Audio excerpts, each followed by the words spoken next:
Guys.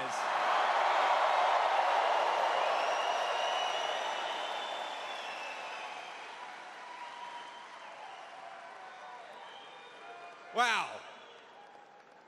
First, let me start on a somber note, if I can. I want to open my remarks with a word about the horrific rocket attack in northern Israel that killed at least 11 people, teenagers and children as young as 10 years old. We heard about this just earlier today. Now, of course, it's absolutely shocking, and it's a reminder of what happens when Donald J. Trump is not president of the United States. It makes the whole world weaker and more chaotic.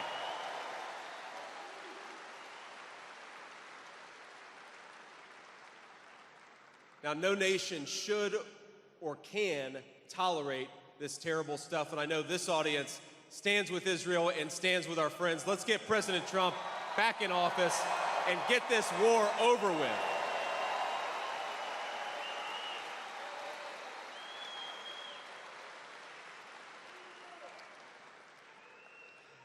And when Donald J. Trump is president again, the days of moral equivocation on this issue and so many others will be over. We got to finish the job and get this thing over with.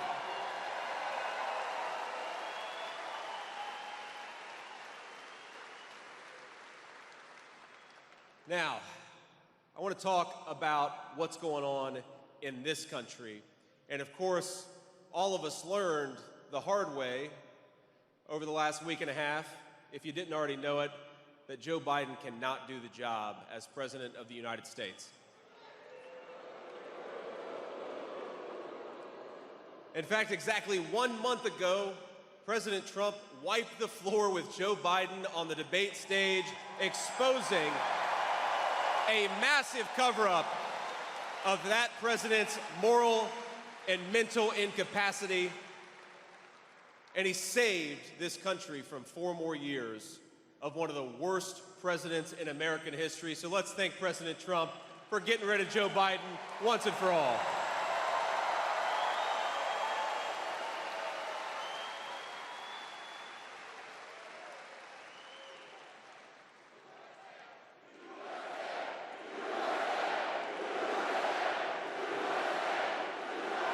Thank you. And during that same time, President Trump accepted our party's nomination with overwhelming support.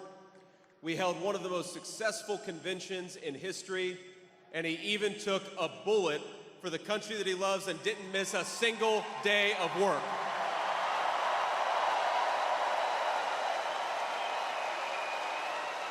Just imagine what he's going to do with 4 more years.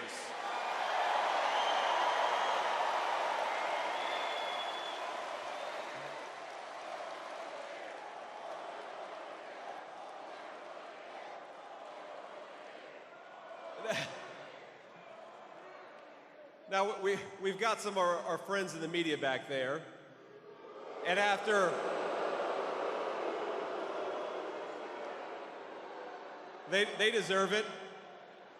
After covering up Joe Biden's mental incapacity and incompetence for 3.5 years, now the media is at it again. For 3.5 years, my friends, they told us that Joe Biden was Abraham Lincoln. And now the media tells us that Kamala Harris is Martin Luther King Jr. Can you believe it?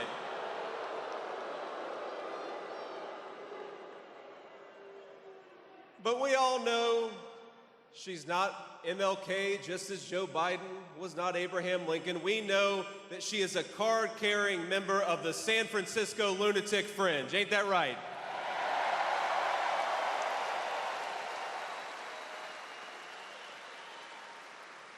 And America is not going to be fooled by the media's lies anymore.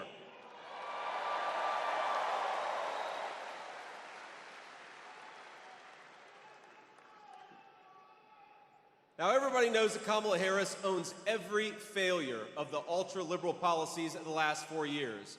As America's border czar, and she was the border czar, the media all said it, Kamala Harris is directly responsible for the worst border crisis in this nation's history. On her watch, more than 10 million illegal aliens have invaded our country, and it wasn't by accident, it was by design.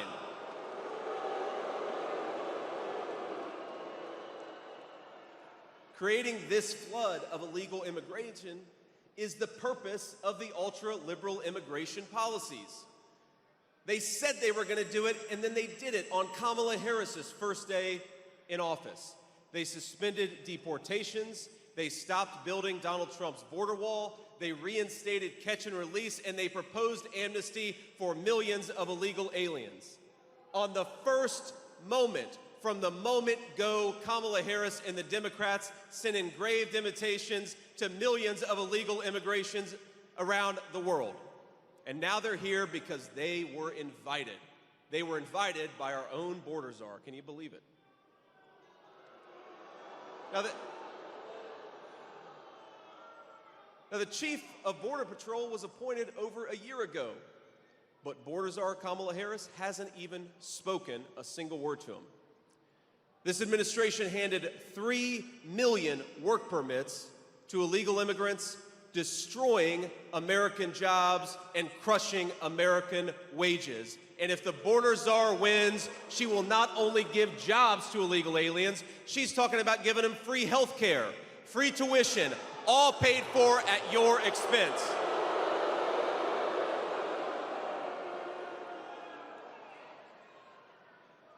I agree. Worst of all, Kamala Harris would happily erode every protection we have to prevent them from voting. She wants to hand over control of our country to people who shouldn't be here in the first place, and we cannot let her.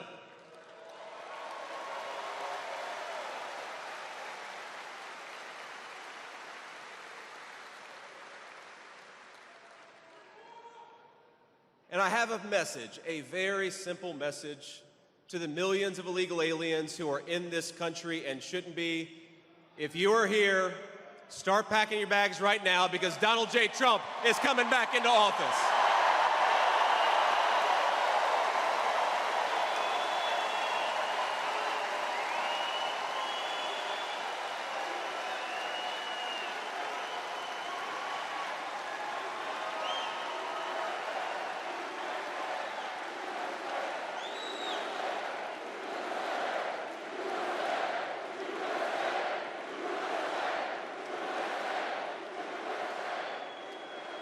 Now, what bothers me most about Kamala Harris's liberal policies is that she pretends that they're compassionate, but they hurt the least fortunate members of the American family. It is what the Bible calls the least of these that suffer the most under Kamala Harris's policies.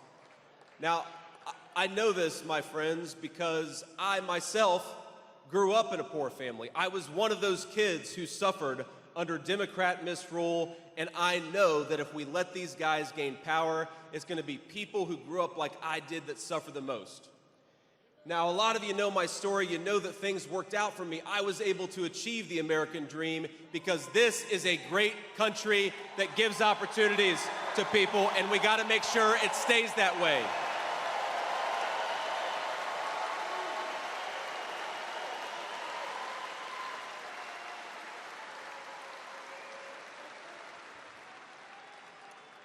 And I benefited, of course, from the incredible bounty of this country. I also benefited from a very tough grandmother who raised me because my own mom struggled with addiction.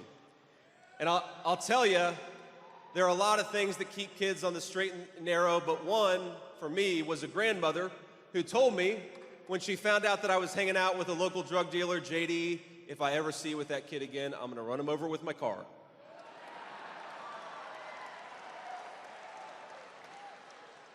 And then she added, and nobody will ever find out about it. And I believed her. And I came from that background, my friends, and I stand before you as your next Vice President of the United States. I love this country.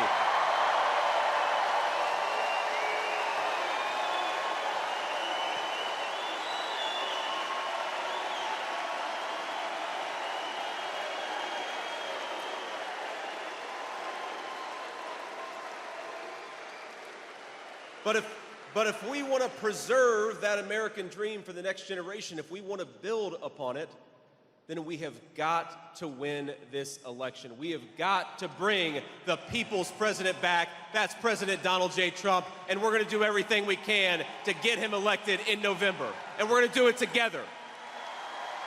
We're going to turn Minnesota red. We're going to turn this whole country red with President Donald J. Trump's leadership.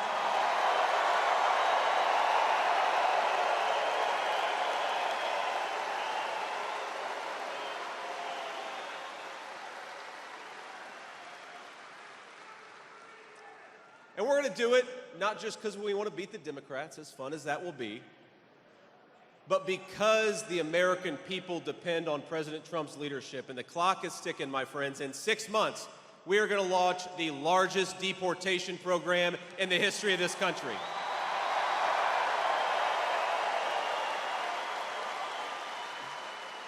We're going to end catch and release and ban sanctuary cities, and then we're going to finally finish building that beautiful border wall.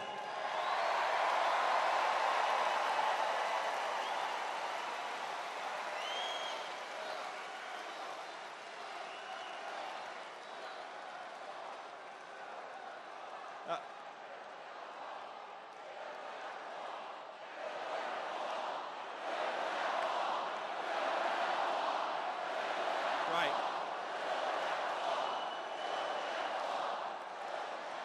Now, we know Kamala Harris is not going to do this. She was ranked as the most extreme liberal in the United States Senate based on her voting record. And my friends, I serve with some pretty crazy liberals, and she was ranked ahead of all of them. She co-sponsored the Green New Scam, and she supports every insane environmental policy that's going to drive American workers out of business, drive the price of gasoline through the roof, and drive Americans further into poverty. She is 100% responsible for the inflation disaster that is destroying American families. And under President Trump, we had a booming economy with no inflation. Wages were going up, and people were saving, and young people were buying homes. Let's get back to that prosperity.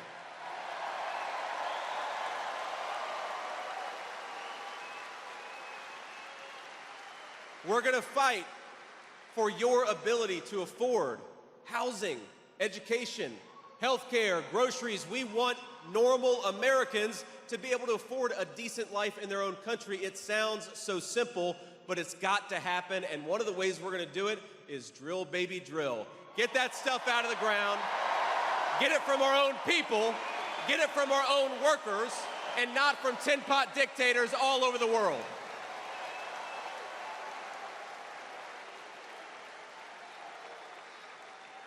Now, some of this stuff,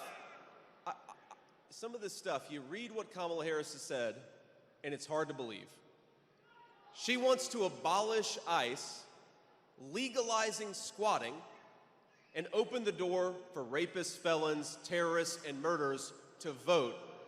She also supports defunding the police. She opposes putting more cops in the street because she believes that police are a greater threat than the bloodthirsty criminals they lock up, and maybe they are a greater threat to her, but to hardworking American citizens, they are our protectors, and we back the blue in this country.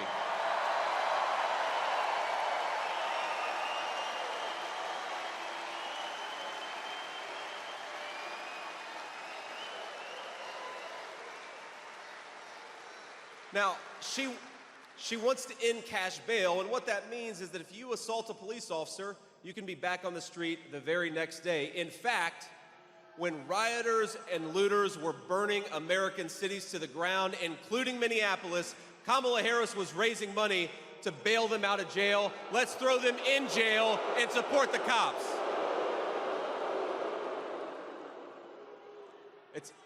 It's hard to believe, but it's true. She helped a group of anti-cop extremists raise more than $40 million to free scores of criminals right here in Minnesota. That's not across the country, that's just here in Minnesota. And I think in November, Minnesota's gonna send her a message. They've had enough of Kamala Harris's garbage. They'd like to have a real president.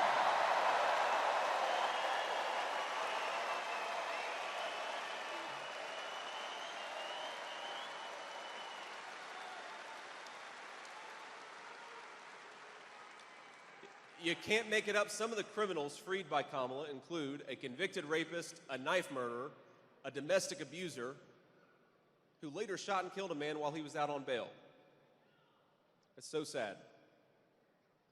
Thanks to Kamala Harris, Minnesota neighborhoods have filled and will fill with violent criminals.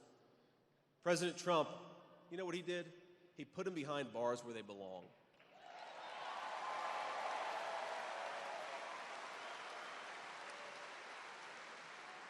And here's the crazy thing. She also supports confiscating guns from law-abiding citizens. So the criminals get to have all the guns they want, but hardworking Americans get nothing to protect themselves. That is a recipe for disaster, and we're not going to let it happen.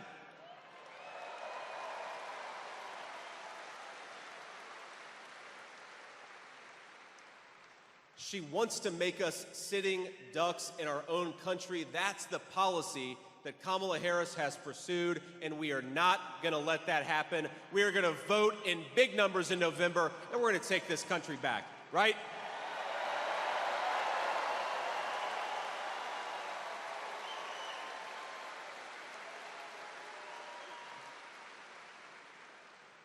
We're going to save this country for Americans of every race, color, and creed.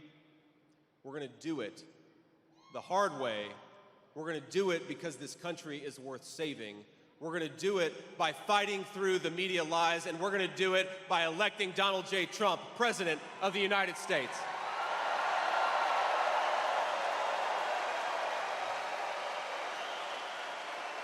Now,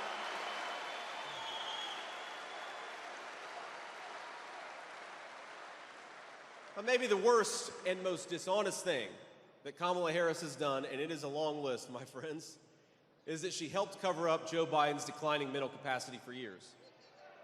It's actually sad. Putin, Xi, Kim Jong-un, all these dictators, they have been sitting in private rooms for 3.5 years, licking their chops because we have a president who can't actually do the job. Now, anyone who's too blind to see Biden's incompetence or too dishonest to admit it is not fit to serve as commander-in-chief. She lied to us. She lied to all of us, and it's unacceptable.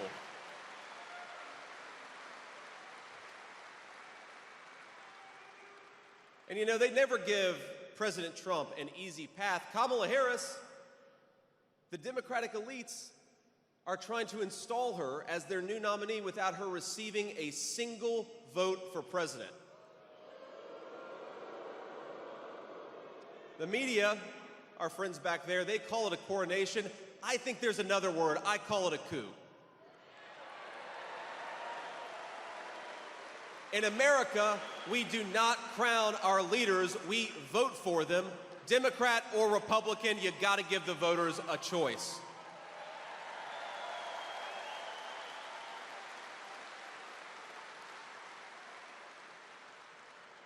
But if there's one thing we've learned about Kamala Harris, it's that she has a hard time winning votes because she's too extreme even for the Democrat Party. Remember, in the 2020 primary, Harris dropped out months before they even cast the first vote. She was so unpopular, she polled in the low single digits among Democrats the entire campaign. She wasn't even the top 3 in her home state of California, and that is pretty embarrassing, ladies and gentlemen. And the reason is because Democrats know that the American people would never elect a San Francisco liberal who's so far outside the mainstream. Now, we've got to give some credit to our Democrat friends because they were right in 2020. The American people are never going to elect a wacky, out-of-touch San Francisco liberal like Kamala Harris.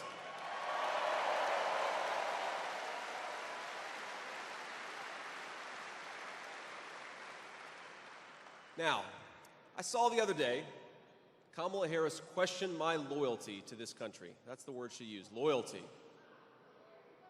And it's an interesting word, simplify, loyalty, because there is no greater sign of disloyalty to this country than what Kamala Harris has done at our southern border. And I'd like to ask the Vice President, What has she done to question my loyalty to this country? I served in the United States Marine Corps. I went to Iraq for this country.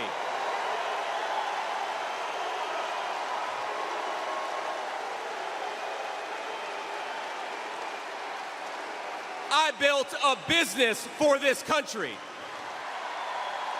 And my running mate took a bullet for this country. So my question to Kamala Harris is, what the hell have you done to question our loyalty to the United States of America?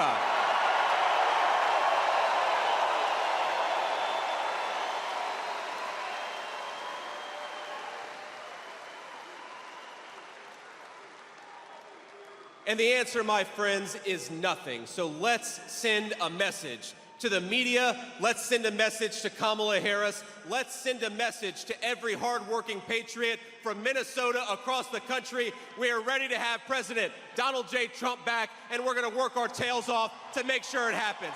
God bless you all. Thank you. And thank you for having me, Minnesota, a great state.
House from crooked Joe Biden, the worst president in the history of our country. I believe that we're going to have 4 of the greatest years in the history of our country. I will, once and for all, secure our elections. We're going to go to paper ballots. We're going to have same-day voting, voter ID. We're going to do it properly. We're going to have good, secure, beautiful elections. We never want what happened in 2020 to happen again. But until then, Republicans must win, and we must use every appropriate tool available to beat the Democrats. They are destroying our country. Whether you vote early, absentee, by mail, or in person, we are going to protect the vote. That's the most important thing we have to do, is protect the vote. Keep your eyes open, because these people want to cheat, and they do cheat, and frankly, it's the only thing they do well. We will make sure your ballot is secure and your voice is heard. Many Republicans like to vote on Election Day, and we must swamp the radical Democrats with massive turnout on Tuesday, November 5th.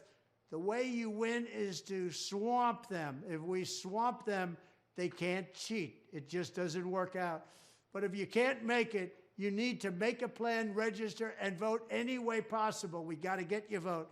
So with your vote, we will win a victory the likes of which no one has ever seen before. We will evict crooked Joe Biden from the White House, and we will take back our country on November 5th, 2024, the most important day in the history of our country. That's what it's going to go down as. Thank you.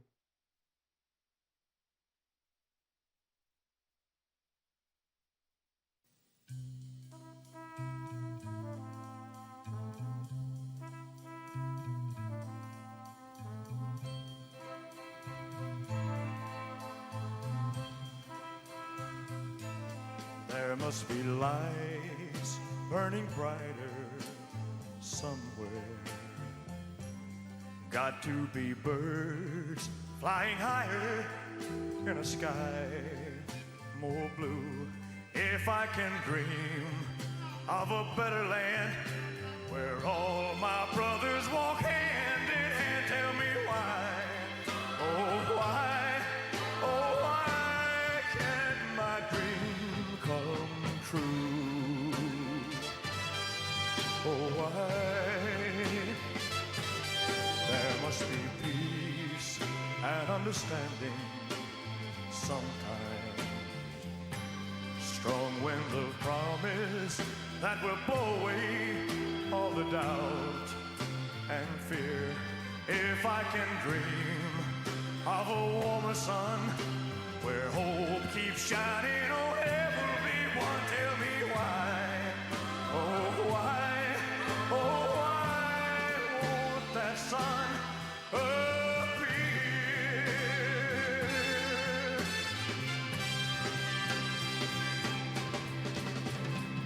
We're lost in a cloud with too much rain. We're trapped in a world that's troubled with pain. But as long as a man has the strength to dream, he can redeem his soul and fly.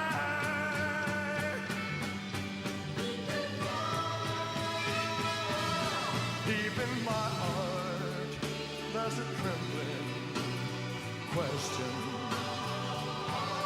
Still, I am sure that the answer's gonna come somehow. Out there in the dark, there's a beckoning candle. Oh yeah, and while I can think, while I can walk, while I can stand, while I can talk, while I can dream, please let my dream come true.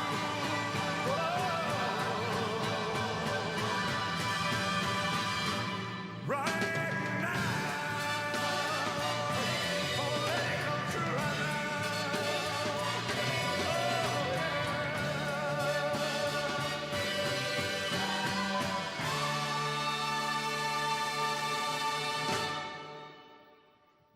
Thank you.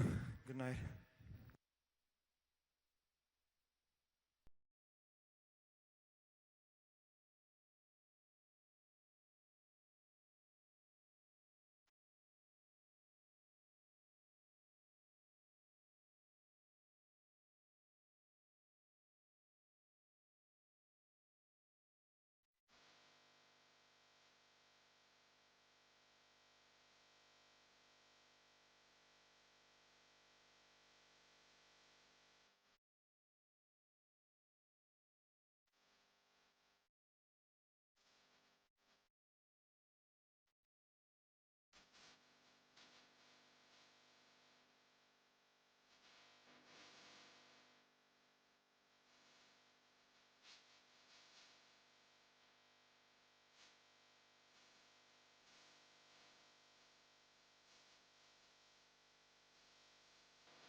Strange land, Bill in Berlin, Bay of Dix and Beijing, Lawrence, Arabia, British Peoria, old Miss John, Mr. Deeds, Patterson, Paul Malcolm, British politician says, JFK, blown away, what else do I have to say? Start the fire, all the birds, start the fire, no we didn't fight it. Control, Ho Chi Minh, tradition back again.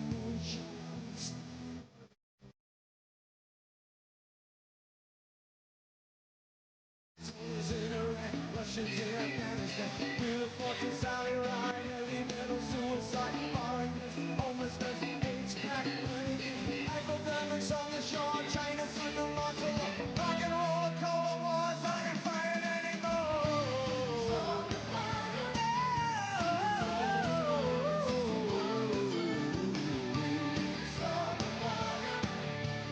We are on, still burn on and on.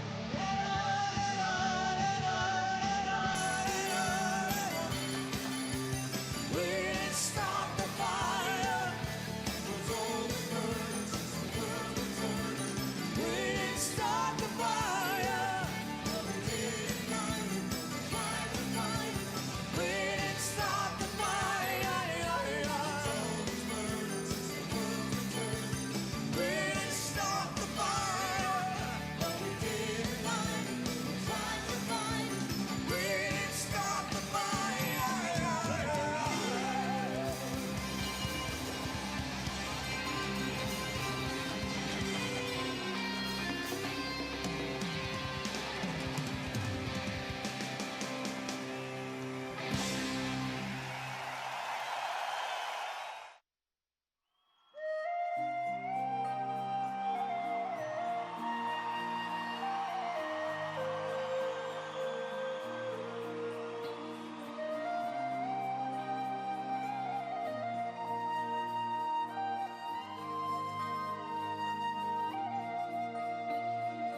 Every night in my dreams, I see you, I feel you. That is how I know you. Go on. Far across the distance and spaces between us, you have come to show you. Go on. Near, far, wherever you are, I believe that the heart does go on.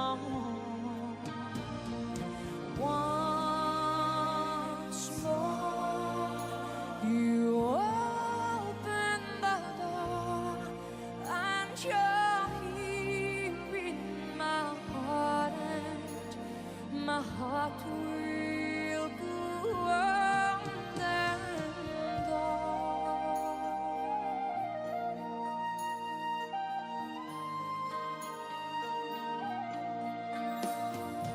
Love can touch us one time and last for a lifetime and never let go till we're gone.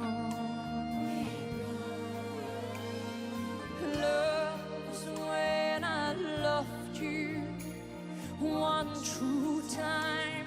I hold you in my life will always go on.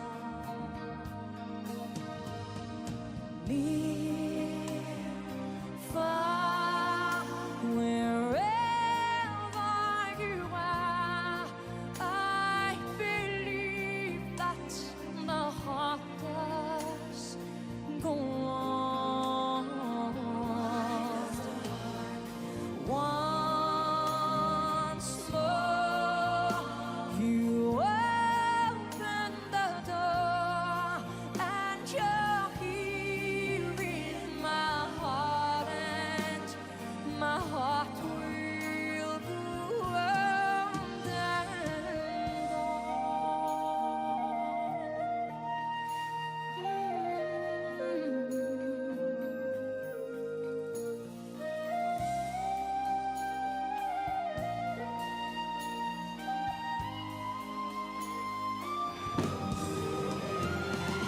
you're here. There's nothing I fear, and I know that my heart will go on. We'll stay forever this way. You are safe in my heart, and my heart will go on and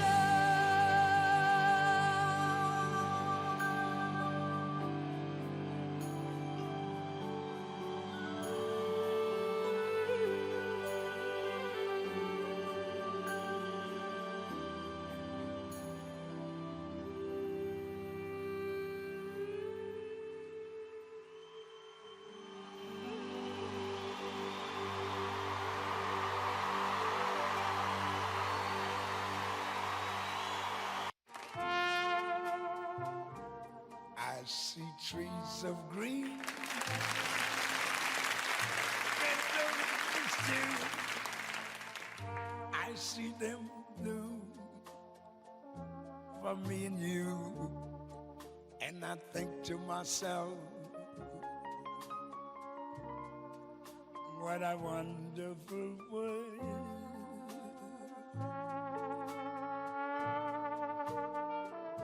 I see skies of blue, clouds of white, bright blessed days, dark sacred nights, and I think to myself, what a wonderful world.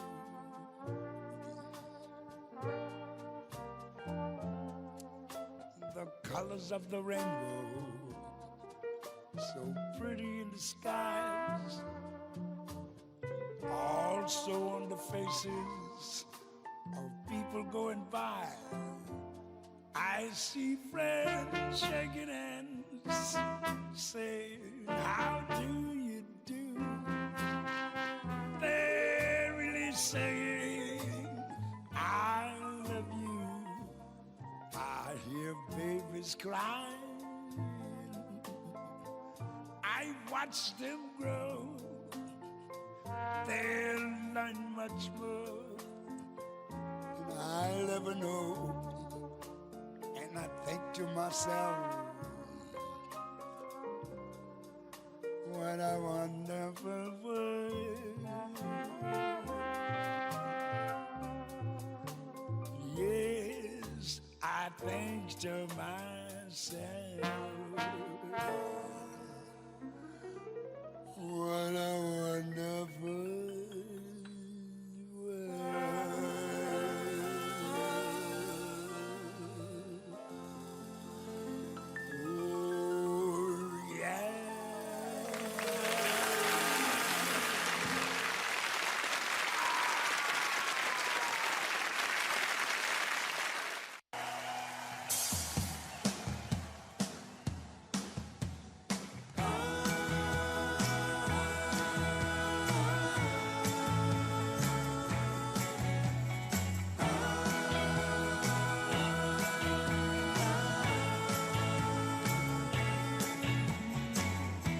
Well, it's been building up inside of me for I don't know how long.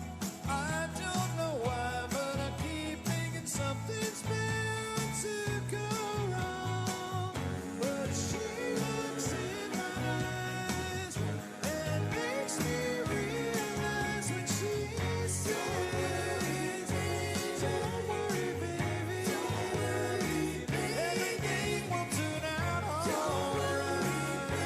Don't worry, baby, don't worry, baby." I guess I should have kept my mouth shut when I started to brag about my car. But I can't back down now because I pushed the other guys too far. She makes me come alive and makes me wanna drive when she says,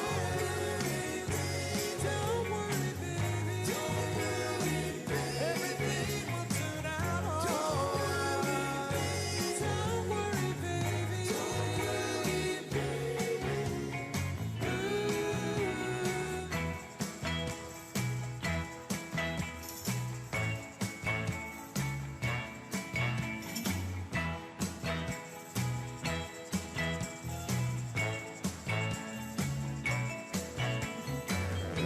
She told me, baby, when you reach the end, just take all of my loving you.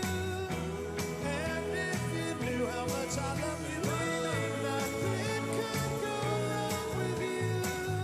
Oh, what she does to me when she makes love to me and she says, "Don't worry, baby, don't worry, everything will turn out alright. Don't worry, baby, don't worry, everything will turn out alright. Don't worry, baby, don't worry, baby, don't worry, baby, don't worry, baby, don't worry, It's just Boss Kevin and Nice Lee. And that video is for Operation Smooth.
Mr. Freed, Jerry Lee Lewis can blow Chuck Berry right off of that stage. Why do I have to go on before him? Because he's had 6 #1 hits and you've had only 2 in the top 10. Well, who's got the #1 record right now? You. My point exactly. He should go on before me. Can't. It's in his contract that he closes a show.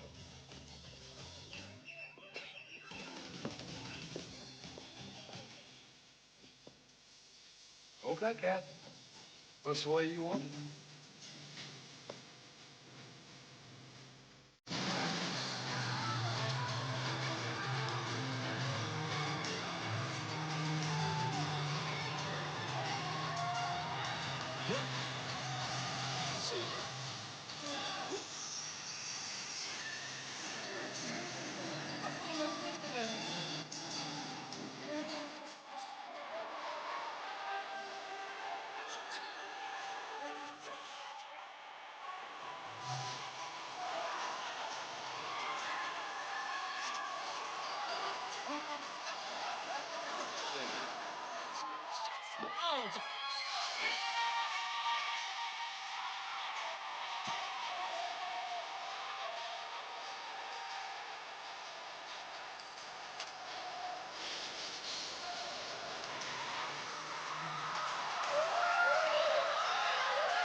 Harris sending this out on X. If you're able to chip in now to the Minnesota Freedom Fund to help post bail for those protesting on the ground in Minnesota. Thanks to Harris's promotion, the group reportedly raised $35 million in just a few weeks. Darnica Floyd, charged with second-degree murder for stabbing a friend to death. And she got out of jail, too. A twice-convicted rapist, currently charged with kidnapping and sexual assault, and he walks out, too. The Freedom Fund raked in donations when it was promoted by many, including now Vice President Kamala Harris. Sean Michael Tillman shot and killed a passenger on a train platform after reportedly being released from jail 3 weeks prior. All thanks to the Minnesota Freedom Fund. Donovan Boone was charged with breaking into the home of an ex-girlfriend and choking her. Freedom Fund bailed him out for $3,000 cash, and he hasn't shown up for court since. I often don't even look at a charge specifics when I bail someone out. The Hennepin County attorney called out the Minnesota Freedom Fund for bailing Mosley out of jail twice previously, even though he was arrested for having a gun in the courthouse. The Minnesota Freedom Fund, which pays cash bail for low-income criminals, paid Tims's entire $10,000 bail in cash. 11 days later, police found a man bleeding from the head and ears in this alley. Police were able to arrest Tims in connection to this violent assault. Howard was arrested and charged with second-degree murder. The Minnesota Freedom Fund acknowledged supporting Howard's bail.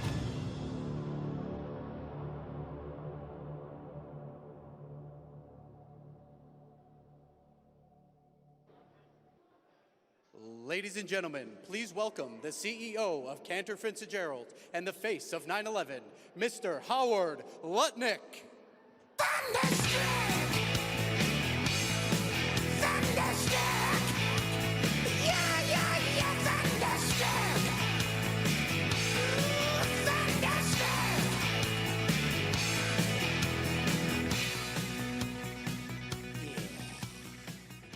This place rocks! Let's go! We just came from Bitcoin 2024, and the crowd was fire, but they are nothing like this.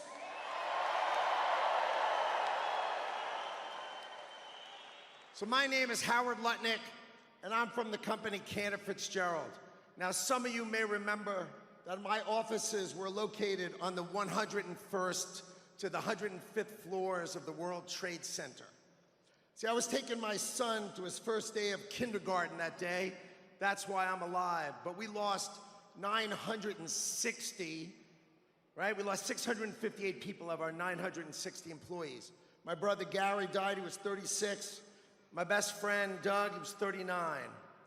And all those families. So I know jihad. I understand jihad. And we need Donald J. Trump to crush jihad.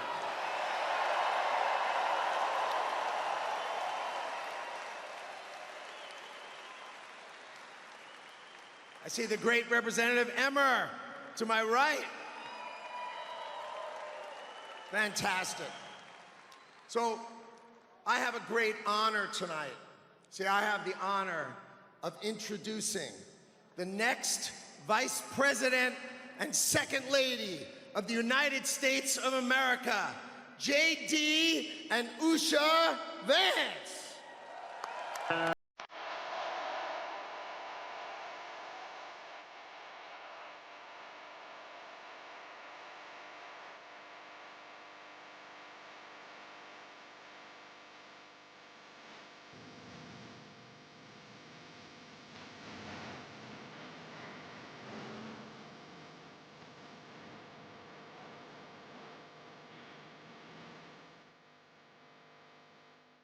All right. Isn't she lovely?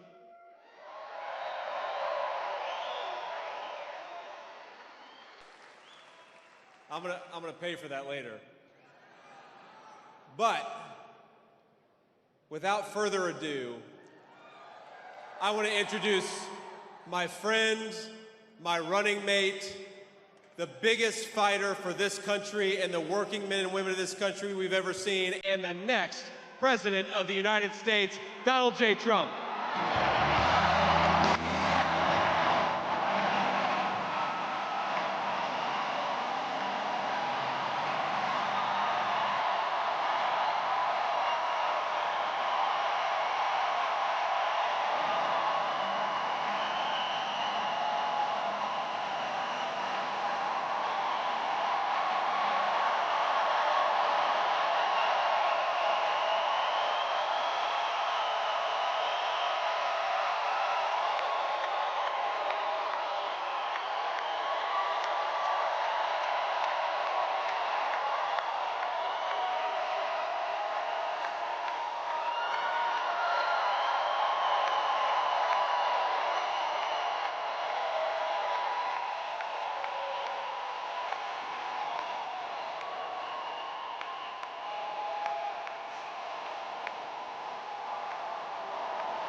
I don't know. Tom, you better bring this home. There's no excuse. There's no excuse. Tom Emmer, great guy. We're going to bring this home. I want to thank everybody. I want to thank our next Vice President of the United States, JD Vance. And I especially want to thank the great state of Minnesota. We love Minnesota. Before we begin, I want to condemn the evil attack on Israel that took place earlier today. A missile launched by Hezbollah killed at least a dozen children, young children.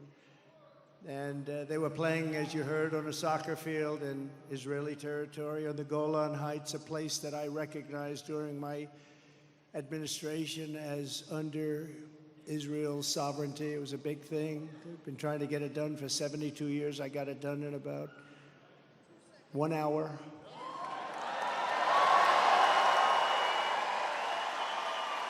The savage Hezbollah terrorists struck these children with an Iranian precision missile. Dozens more were wounded in the attack, and sadly, the death toll is probably going to go very substantially higher. Our hearts go out to the families of these innocent children. No parent should have to suffer the terrible loss of a child at the hands of terrorists or anybody else. Today's attack on Israel cannot be forgotten, and it will go down as another moment in history created by a weak and ineffective United States president and vice president. They wouldn't have done this if I were the president. They wouldn't have done it. And they didn't. With time, this situation will only get worse for our country with the kind of leadership that we have right now, which is no leadership. It's probably worse than no leadership. It's negative. It's negative leadership. It must galvanize Republicans, Democrats, independents, conservatives, progressives, libertarians, and everybody else to put strength, respect, and power back into the USA where it belongs. This attack, just like the attack on October 7th or the Ukraine-Russia war, think of it, nor would country-busting inflation. You know, inflation is destroying our country. None of it would have happened. It would have never happened if we were president. It wouldn't have happened. It's a dangerous and terrible time for the world. And it's almost the entire fault of incompetent Biden-Harris administration. She who says that she wasn't the border czar. She wasn't the border czar for 3 years. She was the border czar. She let it be known, I am the border czar. Then she never went to the border. She's terrible. She's worse than he is, I'll tell you right now. I want to be nice. They all say, I think he's changed. I think he's changed since 2 weeks ago. Something affected him. No, I haven't changed. Maybe I've gotten worse, actually, because I get angry at the incompetence that I witness every single day, the way millions of people are pouring into our country. And that's the thing that must change, and it must change quickly. It's great to be back in this beautiful state with thousands of proud, hardworking American patriots. As you know, 6 days ago, we officially defeated the worst president in the history of the United States, crooked Joe Biden. Have you heard of him? Have you heard of him? He was badly beaten, and everybody went to him and said, Joe, you can't win, you can't win. He said, no, let me debate him. Let me debate him, please. That didn't work out too well either. That was the end. The debate was the end. You can't beat him, Joe. Now we just beat you, Joe. You're going to lose. You got to get out. We want to get out. You got to get out, Joe. There was nothing nice about what they were doing. It wasn't democracy, was it? It wasn't democracy. They were saying, we want you out of the race, Joe, and we want you out here. You're going to lose. These are quotes from some of the fake news. Look at all the fake news back there. Wow. That's a lot. That's a lot of fake news. Man. That's a lot of fake news, Mike. Joe, you're going to lose. We want to put somebody else in. And then I realized last night I was speaking to a great group of people, Christians, all Christians, and they've been horribly treated by this administration.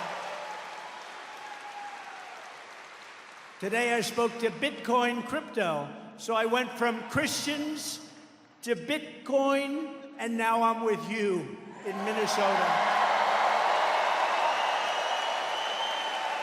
We cover a lot of territory. Think of that. So Christians to Bitcoin to Minnesota. We cover a lot of territory. And I never mess it up by saying, let me tell you about Bitcoin. I don't do that, no. Remember Biden, of course, I don't want to talk too much about him, but when he was in Iowa, and he said, it's great to be in Idaho. No, you're in. If I ever did that once, it would be the end. They'd say that's the end. He's cognitively impaired. That would be the end. The fake news would go crazy. But I thought last night, as I was speaking to this incredible group of evangelicals and a lot of others of faith, it's, well, you like that, don't you, huh? Yeah. Wow. That means our country's coming a long way, because you put faith back, you put religion back into our country, it's going to be a much better place. I'll tell you that. But I thought last night, I said, you know, it's sort of unfair. You have a guy, he says he's great, he's president and all that stuff. They rigged the election, but we won't talk about that. And they say he's president. So he comes out, and he comes out raring to go, and he gets badly beaten. He's losing, and all of a sudden, he's like a fighter. He's losing. Then they took him out of the fight, and they put a new fighter. We have a new victim now, Kamala. We have a new victim. We have a brand new victim. And honestly, she's a radical left lunatic. And she is, when you find out about her, all I have to say is, defund the police. That was her big thing. Let's defund the police. And as I often say, you know, politicians don't change. Whatever they say first, that's where they are. They don't change. Wouldn't you say that, Tom? Whatever they say, if they said 5 years ago, 8 years ago, defund the police, she said it like 2 years ago or 3 years ago. But so if that's what they say, that's ultimately where they want to go. But this was really a coup of, and by the Democrats, this was a coup of a man that had 14 million votes. He wanted to run. They wouldn't let him run. They treated him horribly. They said to him, we can do it the nice way, or we can do it the hard way. To Joe, he's president. This was a coup of the presidency. They threatened him with the 25th Amendment. They said, Joe, we're going to threaten you with a thing called the 25th Amendment. You're cognitively and physically a mess. And if you don't get out, we're going to take you out with the 25th Amendment. And he said, I'll go. And then the fake news said, oh, he was so brave. He was so brave. No, he was forced to leave. So now we have a new candidate to defeat the most incompetent, unpopular, and far-left vice president in American history, probably the most far-left person in American history. Less than 4 months from now, Minnesota is going to defeat Kamala Harris.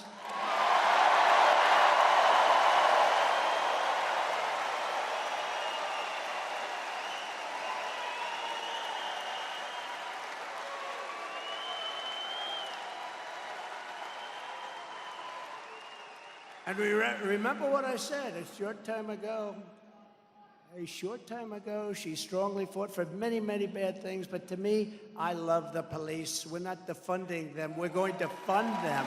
Fund them. We're going to overfund them. She's just thinking.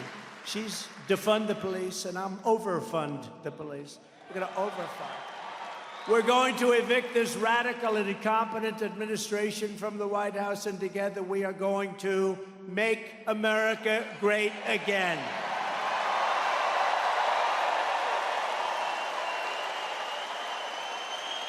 With your vote this election, inflation will stop, the illegal aliens will be turned back, the cartels will be in retreat, crime will fall, energy prices will plummet, incomes will soar, and a world in chaos will rapidly be transformed into a planet of peace.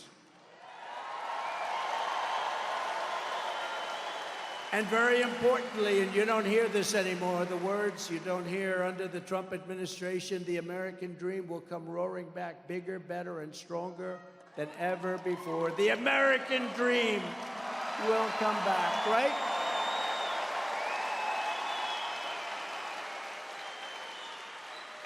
But if a crazy liberal, and she's beyond liberal, look, she was a failure at every stop. She was a failed vice president. She was a horrible district attorney. She destroyed San Francisco. She was a liberal she was there before all the guys that you're currently reading about, right? If a crazy liberal like Kamala Harris gets in, the American dream is dead. I believe it's dead. I believe it's dead. Over the past 3.5 years, Border Czar Harris, which is what she called herself, even the New York Times today, they took an article out of the New York Times, Border Czar. Now, you know, they're deleting everything that says, these people back there are deleting everything. But we already have it. You know, 3 months ago, she was thought of so badly they were just killing her. And now that she's in this position, they're trying to make her into a, let's say, Margaret Thatcher. I don't think so. It's not going to happen. Margaret Thatcher didn't laugh like that, did she? Did she laugh? If she did, she wouldn't have been Margaret Thatcher. It's very simple, right? Border Czar Harris allowed almost 20 million illegal aliens to stampede into our country. If she gets another 4 years, it'll be 40 to 50 million more people in our country, and they'll be using Medicare and Social Security. They will be gone. They'll be wiped out. They'll be destroyed. There won't be a thing your government can do about it. She will kill Social Security and Medicare. As Vice President, Kamala Harris cast the tie-breaking votes that created the worst inflation in half a century. I believe the worst inflation that we've ever had. You know, they don't use the real numbers. They don't use the numbers that are really, really bad, but they're bad enough to have the worst just about that anybody can ever even think of or remember, decimating working families. And if she wins, inflation will only get worse. It's going to get worse. Already energy and gasoline are going up. You see what's happening? More and more per gallon. We had it down to $1.87. We actually had it lower than that for a period of time. A Kamala Harris presidency means 4 more years of extremism, weakness, failure, chaos, and probably World War III. I really believe it. They have no, that's why this happened today in Israel. Shocking that it happened out of nowhere. A Trump victory will bring back leadership, competence, common sense, and strength to the Oval Office. That's what we had. We had no wars. We had no wars. Think of it. We had no wars. Remember when crooked Hillary Clinton used to say, he's going to get us into a war. Look at him. Look at his rhetoric. I said, no, my rhetoric's going to keep us out of wars. That's what happened. We had no wars. They didn't think about it. Putin would have never gone in. Iran was broke. I told China, if you buy 1 barrel of oil from Iran, you're not doing any more business in the United States. And they didn't buy any. They didn't buy any. And we would have had to deal with Iran within 1 week after the election if the election didn't take that horrible turn. You know, we got millions more votes the second time than we did the first. The New York Times asked me, what happened the second time? I said, the second time we got like 10 million more votes, right? Oh, I never thought of that. The reporter said, oh, yeah, you're right, actually. Let's go to another question. But let's review Kamala's insanely liberal record. As a senator, she was ranked the #1 most radical left Democrat in the entire Senate. They say she made Bernie Sanders look like a moderate. He was unhappy with that today, did you see? He said, oh, no, I think I might have been more liberal than her. They were fighting over who's more liberal. If this country has a liberal president, this country is finished, okay, just so you know. And she's weak liberal. Just a few years ago, Kamala Harris co-sponsored Bernie Sanders $32 trillion. You know what that means? That means file for bankruptcy as you're signing the legislation. Everything is gone. Your taxes will go up by 4 or 5 times, and it still won't be nearly enough. $32 trillion socialist takeover of the entire U.S. healthcare system. She endorsed outlawing private health insurance entirely. Many people have private health insurance. It's phenomenal. If they work hard and they make a little money, they want to have great health insurance. She wanted it outlawed. She supported giving free taxpayer-funded health care to all illegal aliens. Come on in. Come on in.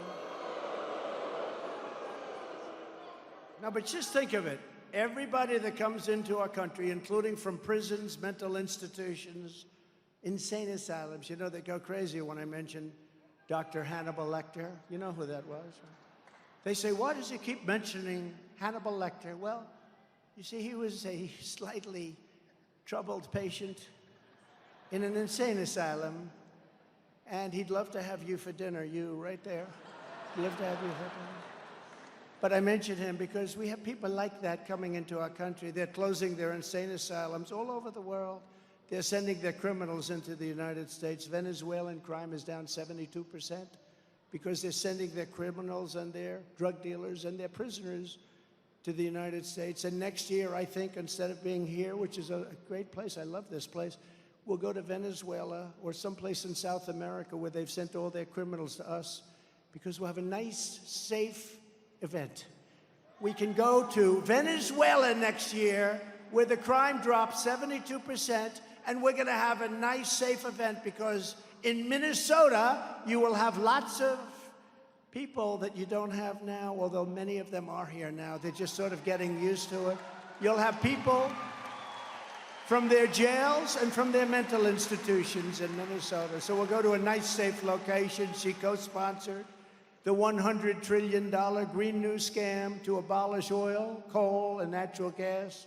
She pledged to ban fracking. No fracking. Oh, that's going to do well in Pennsylvania, isn't it? Remember Pennsylvania, I said it. She wants no fracking. She's on tape. The beautiful thing about modern technology is when you say something, you're screwed if it's bad. If you say it wrong, you're screwed. She said, I never said about fracking. Then we play about 90 tapes, you know. There will be no fracking. We will defund the police, she says. I have to be very careful when I say that because if I say we will defund the police, imitating her, they'll put me on television tonight saying Donald Trump wants to defund the police. Right? You got to be very careful, Tom. Sarcasm doesn't work when you have a crooked press. You know, when I imitated him, because Biden, and I don't want to waste a lot of time, because it's over now, right? He's gone. I told you he would be. I told you he wasn't going to make it. I told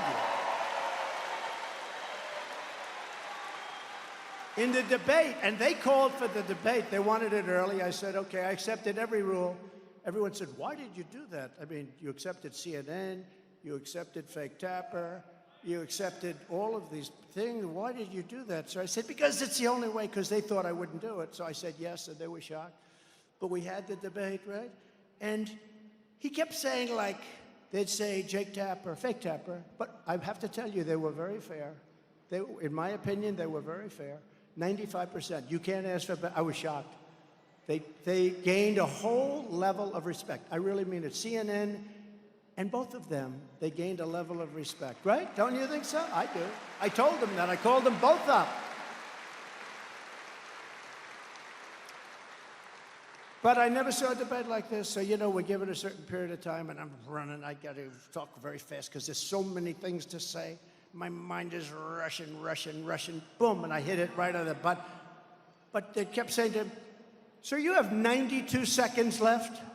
What? You have 92 seconds left. And I said, I'll take it. They said, no, you're not allowed to. You have 92 seconds. And he was like, oh, next question. So you have 38 seconds remaining. What? Oh.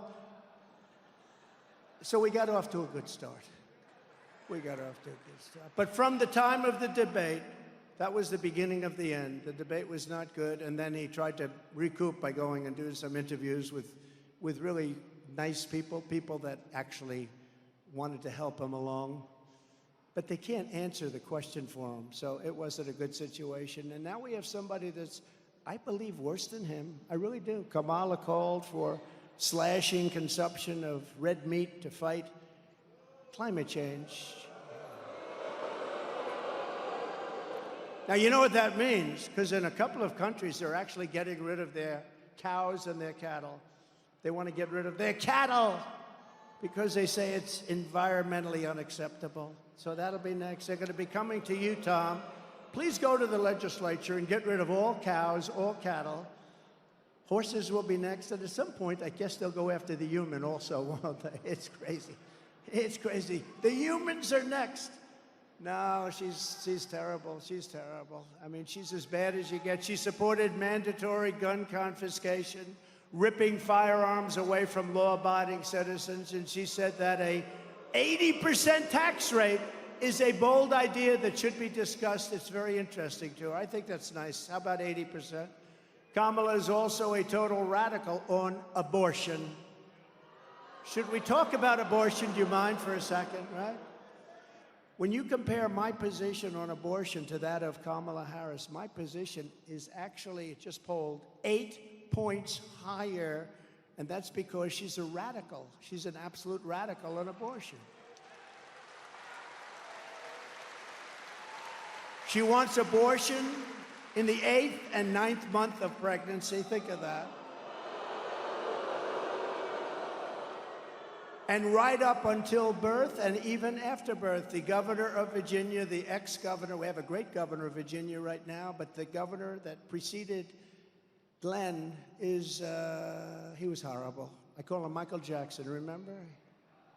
Remember his wife stopped him from doing a moonwalk? Oh, that was a good thing, because nobody could moonwalk like Michael. He wanted to moonwalk to show. That would not have been good, but he blew it anyway. But he said, we put the baby aside. If the baby's born, we put the baby aside, and we discuss with the mother whether or not we terminate the baby's life. This is after. This is an abortion. This is called killing. This is called a word beyond abortion. This is called execution.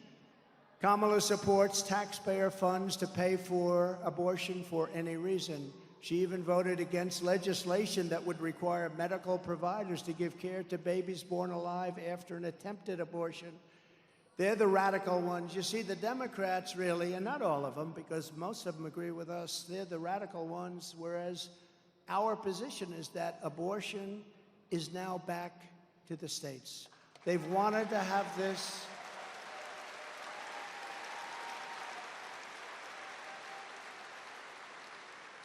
This has been going on for 52 years, the way everybody and all legal scholars, they always said this is the way it should be.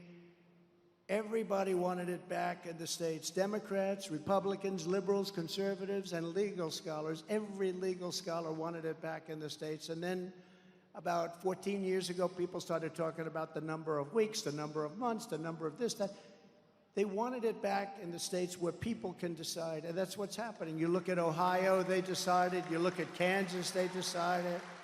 You look at a lot of different states, they decided. And sometimes it comes out the way certain people want it. Sometimes it didn't. Ohio came out with somewhat of a liberal interpretation, and so did Kansas, which was a little surprising, but it's the vote of the people. Like Ronald Reagan, I believe in exceptions for the life of the mother, rape, and incest. And I also believe that you have to follow your heart, but you also have to get elected. You have to remember that. We have to get elected.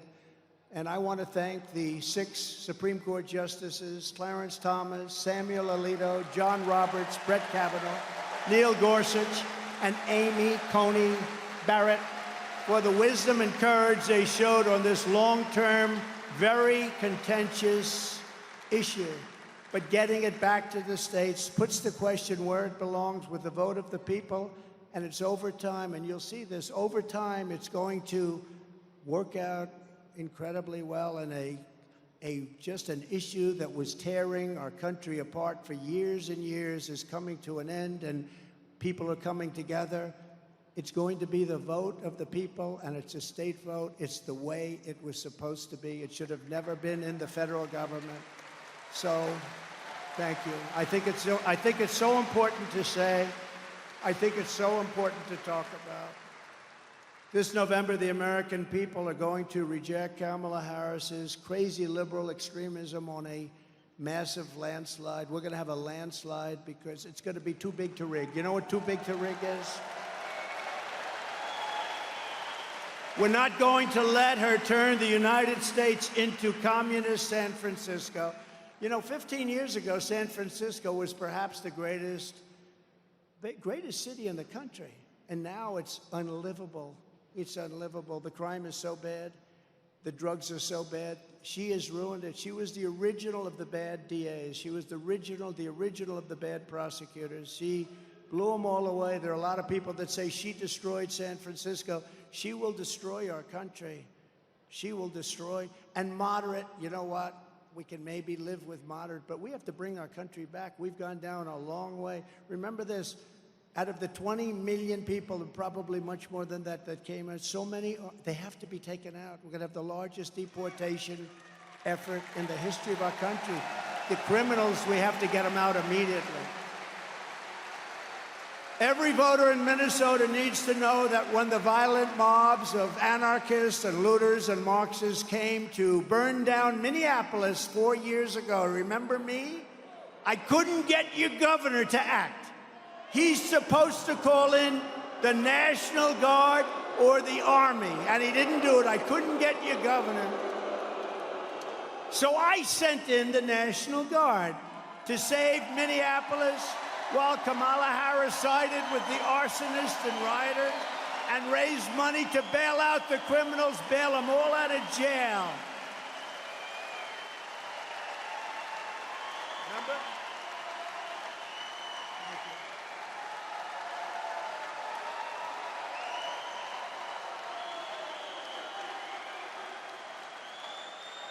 I kept waiting for his call.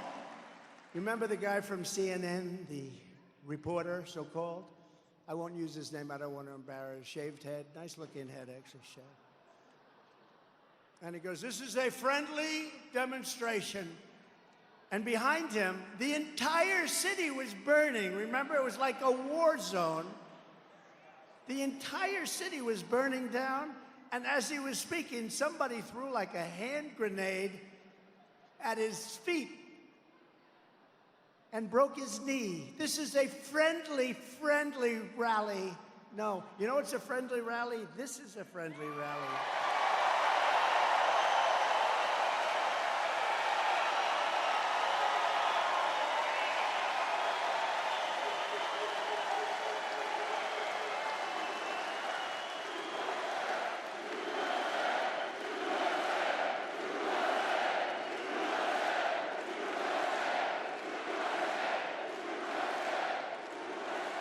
By the way, I feel so bad.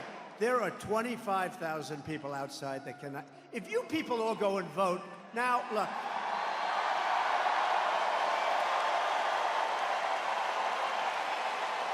There's no way we lose this. There's no way we should lose this state.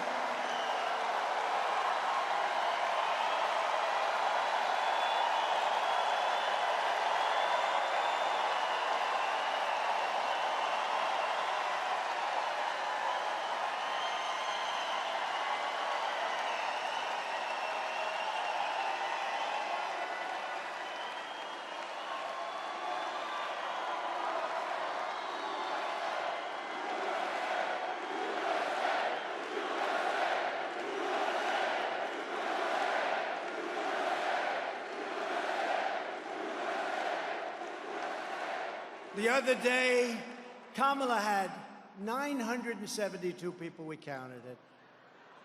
They said it was 2,000, and that's okay. But they said she had a massive crowd of 2,000 people. It wasn't, it was under 1,000. But this, they never talk about this. Take a look at that. That's great camera work.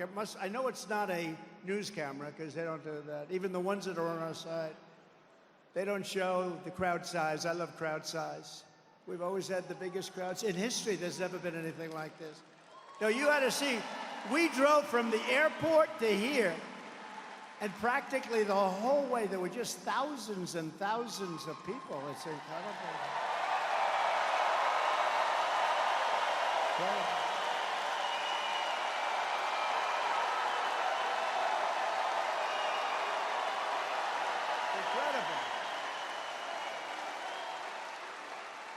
If they don't cheat, we win this state easily, okay? They cheat. They have no shame. They cheat. Do you understand that, you crooked people? They're the most crooked.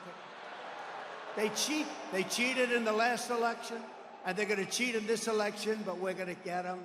They used COVID to cheat. And this time they'll try and find something, but we think we have them blocked. They have no shame whatsoever. You know, the amazing thing is the press, when they write about this rally tomorrow, they'll say, President Trump was here. He had a small smattering of people. A small, delicate crowd of a few people. Sometimes they'll say a few hundred people. They never talk about it, and they never show the crowd, no matter, look at the corner. See the corner of the room? Turn your camera right up in that corner. See that corner? See that corner up there? See that corner up there? See that corner? Look at that.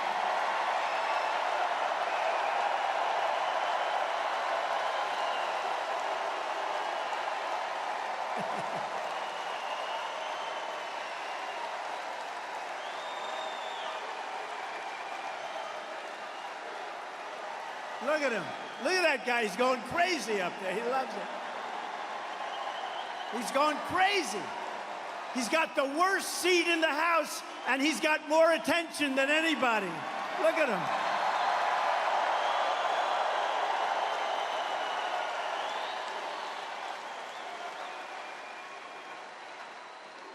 But those cameras will never turn, will they, huh? See, I'm watching the cameras. They're not turning because they don't want to turn, because they don't want to show what's happening. This is the greatest movement in the history of our country, and if we don't win this election, our country is finished.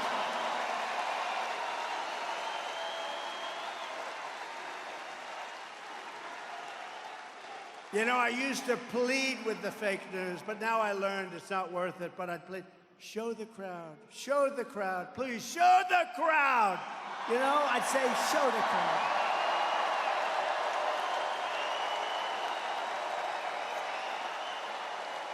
And they'd keep that camera blaring right on my face. They'd show it as tight as possible, as tight as you can. And I'd say, you gotta show the crowd, you gotta show it.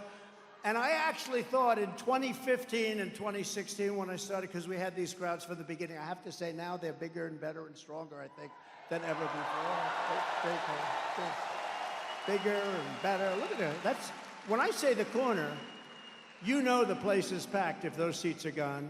But I love that one guy up there. He's going crazy. We've made him a star. But I used to say, turn the camera, turn it. I went through, and I never understood, because it's actually good for them. It shows that people are watching something, so I figured it would be easy. Even the bad ones, they should do it. They should show the kind of crowd size, and they wouldn't do it. Even the friendly ones, I won't mention names, okay, but you know who I'm talking about. Friendly, they would never show the crowd.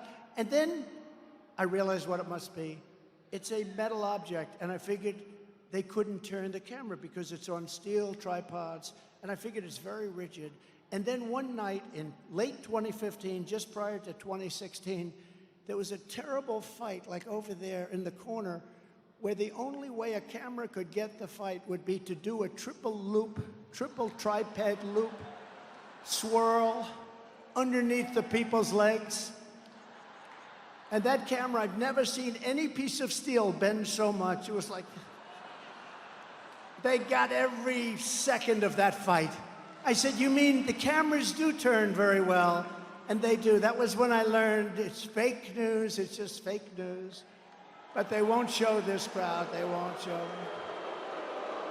But more impressive than this crowd is honestly the people outside. You have thousands and thousands of people. So we love them, we love them. We love them.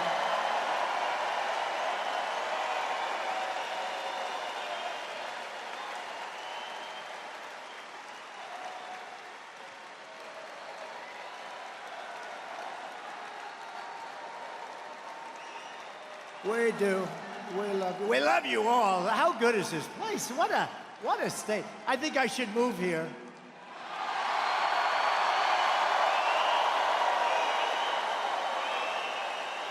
No, but we have a lot of states.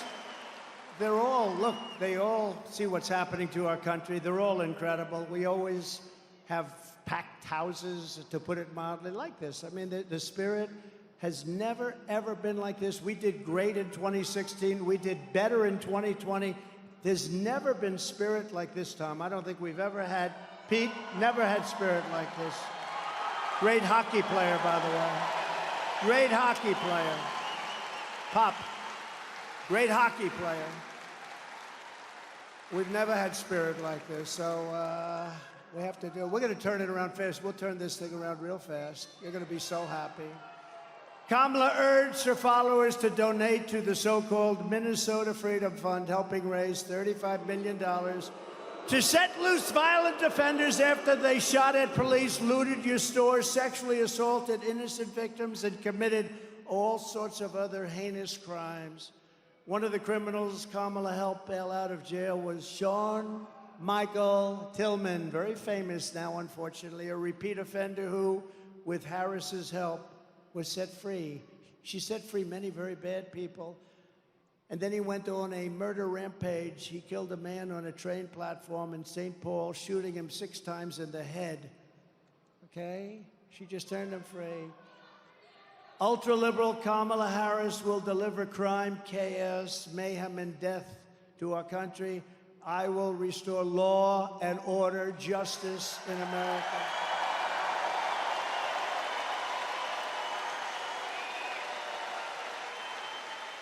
With your vote, we will get the gang members, drug dealers, and dangerous criminals the hell out of our states.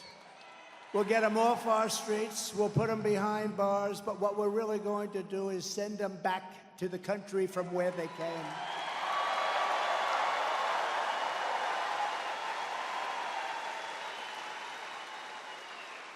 You know, a certain country in South America, and by the way, they're coming from all over the world. They're coming from the Congo in Africa, 22 prisoners. Where do you come from? Congo.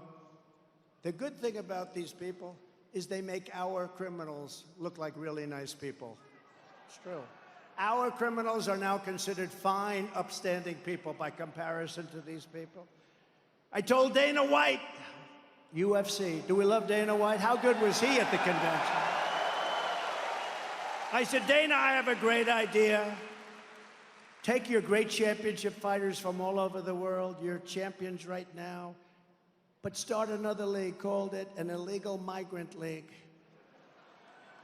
And then take the best of those fighters and let them fight. I believe the migrants will win. I think it's crazy. You know, I told that little sort of a sarcastic joke. The press went crazy with it. He wants to start a migrant league. He wants to start a migrant league. I was going to tell you when I was up here 2 months ago, I imitated Biden because he can't find the stairs ever. The stairs, stairs, stairs, stairs. 2 stairs. Get so many stairs. Get so many stairs. It's like too many stairs. I don't know what the hell they need them for. But they spend a lot of money. Government often will spend. Government has many more stairs than private. We put up like 1 stair. They put up like 12. But you always have a lot of stairs, so I'm imitating him, and I'm being funny, and I think I'm being so funny. And I had a tremendous crowd. We had 42,000 people, and I'm saying to the people, you know, when Biden gets off, do you ever notice? First of all, he doesn't make long speeches like that. Second of all, even though he can't read a teleprompter, he never goes off the teleprompter. It's a mess. It's a mess. And I was telling the people, I said, you know, do you ever watch when he's finished with his 2-minute speech? It never lasts more than 2, maybe 3 minutes. 3 is like a long speech. He goes, and he'll point at a stair. And then he'll walk.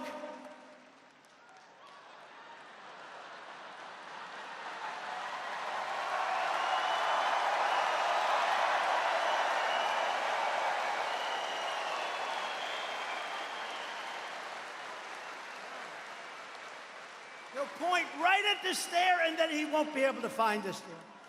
This is what we have negotiating nuclear weapons with Putin, with Kim Jong-un, with President Xi of China. No, this isn't going to work out. Bad things are going to happen. But I called my wife. I said, who else could do it? Who else could do it? I had 50,000 people. How great was my speech? How did I look? How great was I? It's on speech. I said, First Lady, how great did I look? She said, there was something wrong with your hair tonight. It looked terrible. She said, you were okay, but, you know, I have 50,000 people. Elvis didn't have 50, and he had a guitar. I had no guitar. I didn't have the use, right? Elvis had a guitar. He had a lot. We love Elvis, right? But he had a guitar. I don't have a guitar. So we'd have like 50, 60, 70. You know, we had 107,000 people in New Jersey, on the Jersey Shore. Wildwood, New Jersey, it was beautiful. We had 25,000 people in the South Bronx, and it was like a love fest. It was like a love fest. 25,000 people. And I said to the First Lady, how great was I tonight? I didn't like your hair. I didn't like that. I said, who the hell else can get 52, 58, 79? We had 79,000 people in South Carolina. Who can get it, First Lady? And she didn't care about that.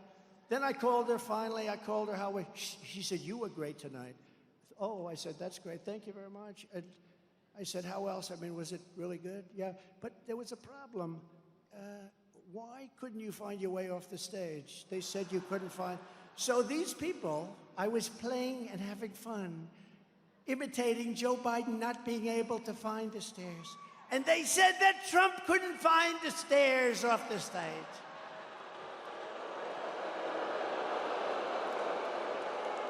So I have to be very careful. Tonight I'll have a very bad night because I haven't done that little routine in a long time because of that. You were good, but you know, it looked really bad at the end, darling. You couldn't find the stairs. What's wrong with you?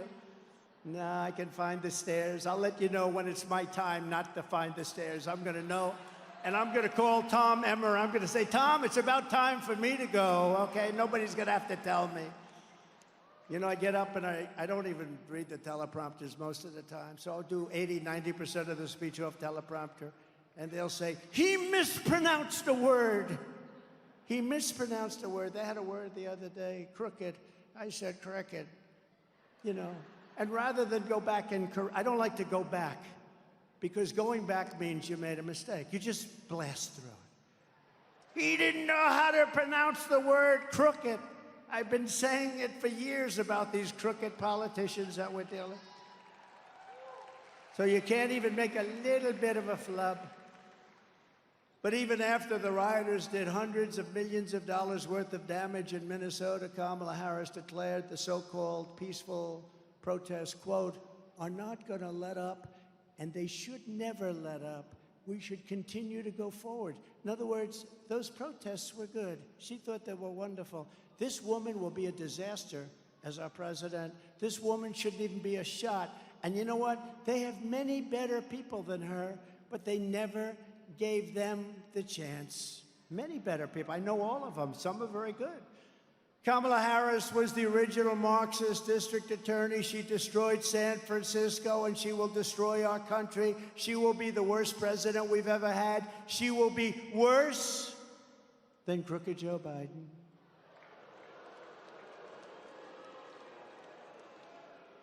The only thing is she won't have Hunter, so. Where's Hunter? Remember the sign we did? Where's Hunter? That became, remember that one? I said, where's Hunter? The next day, my people are doing shirts. Where's Hunter? That was the big one. This one was good. Did you see I played golf with Bryson DeChambeau? Did anybody see it? Yeah. Played okay. Really good. Won a lot of club championships, and I'm playing with him. First of all, he's like 29 years old. He hits the ball a mile, but I hit it far also, and we played very good, and it was a break 50. Break 50, that means you have to get 13 birdies and 5 eagles. That's very tough. The par threes are actually make it the toughest, right, for those of you that are golfers, but I played with him. He said, I can't believe how good you are. No, I play good. So what happens, and I was, you know, I helped him a lot. But he does hit the ball like about 380. It helps. It helps when you can hit it 380. He's the longest hitter on tour. He just won the U.S. Open. He's a handsome guy. He's a great guy. Loves the people, loves the country. But that became the #1 trending thing because Joe Biden, who I watched him, I was always a nice athlete, a really good athlete, but I don't want to brag. So what happens? Joe Biden challenged me to a round of golf. He challenged me.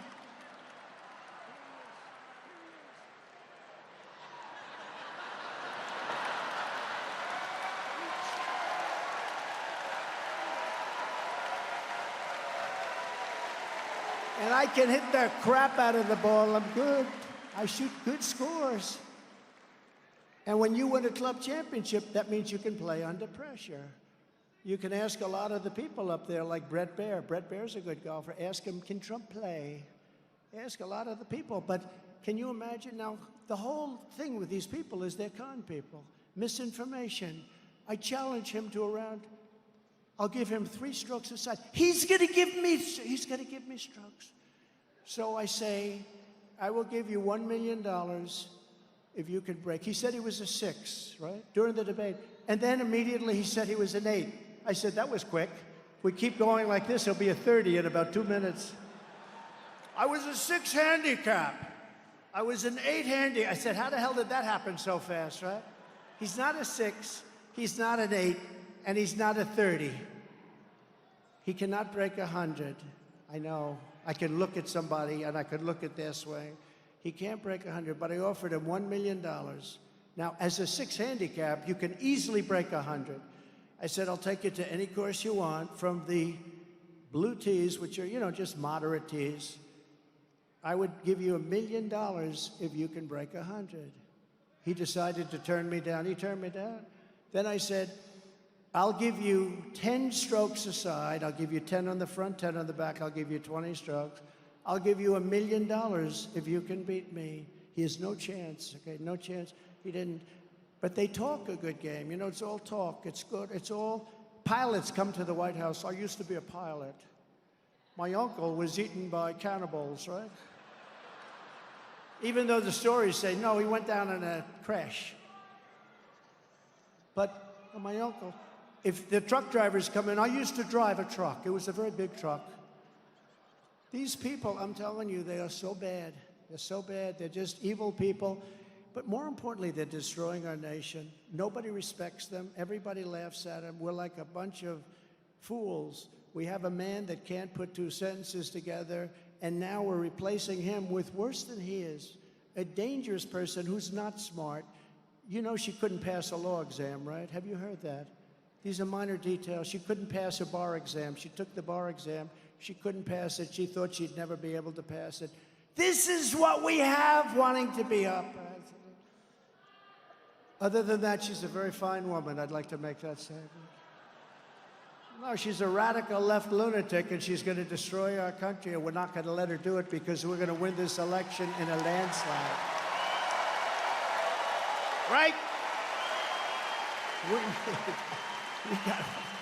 at it. Kamala supports ending cash bail nationwide. No bail. If you kill somebody, that's okay. Come back whenever you're ready. We'll give you a little trial, put you in jail for about 2 days, which means releasing violent criminals immediately after arrest right onto the streets. She wants to abolish jail sentences for parole violators. She endorsed defunding the police, and she sponsored a bill to strip police officers of legal protection. She wants the police officers to go out and protect themselves and defend themselves and hire lawyers. You got to go hire a lawyer. These lawyers would take what they make in 1 year, they'll take it out of their hides. You can't do that. We're going to give immunity to police so they can do their job. I'm giving federal immunity to police officers so they can do their job. I think it's good. She wants to leave our communities at the mercy of deranged criminals and violent mobs. Unlike Kamala Harris, under my leadership, we will never defund the police, and we will give our heroes the protection, resources, and respect that they so dearly reserve. We're not going to take away their pensions. We're not going to take away their homes. We're not going to destroy their lives and their families' lives. We are joined today by an incredible woman who I just met, took a picture backstage, Shannon Owen, the widow of Pope County Deputy Josh Owen last year. Very handsome. Josh was on his 44th birthday, right on his birthday. He was out for a steak dinner with Shannon and his 10-year-old son when he got a call to, there was a problem, a domestic disturbance. A short time later, Shannon got the news that her husband was shot and killed in the line of duty. Shannon, we grieve for your loss, and we know how great a man he was. The police officers told me, told everybody else how great a man he was, and we are immeasurably grateful for your sacrifice. I would love to ask Shannon to come up for a moment. Shannon, can you do that? Shannon?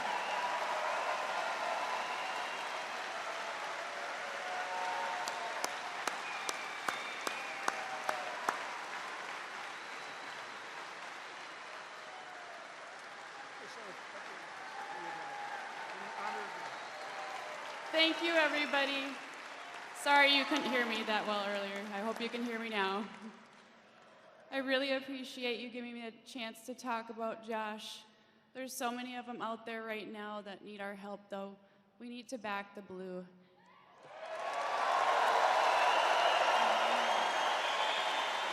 And we need to say what Trump said and overfund the police. Thank you.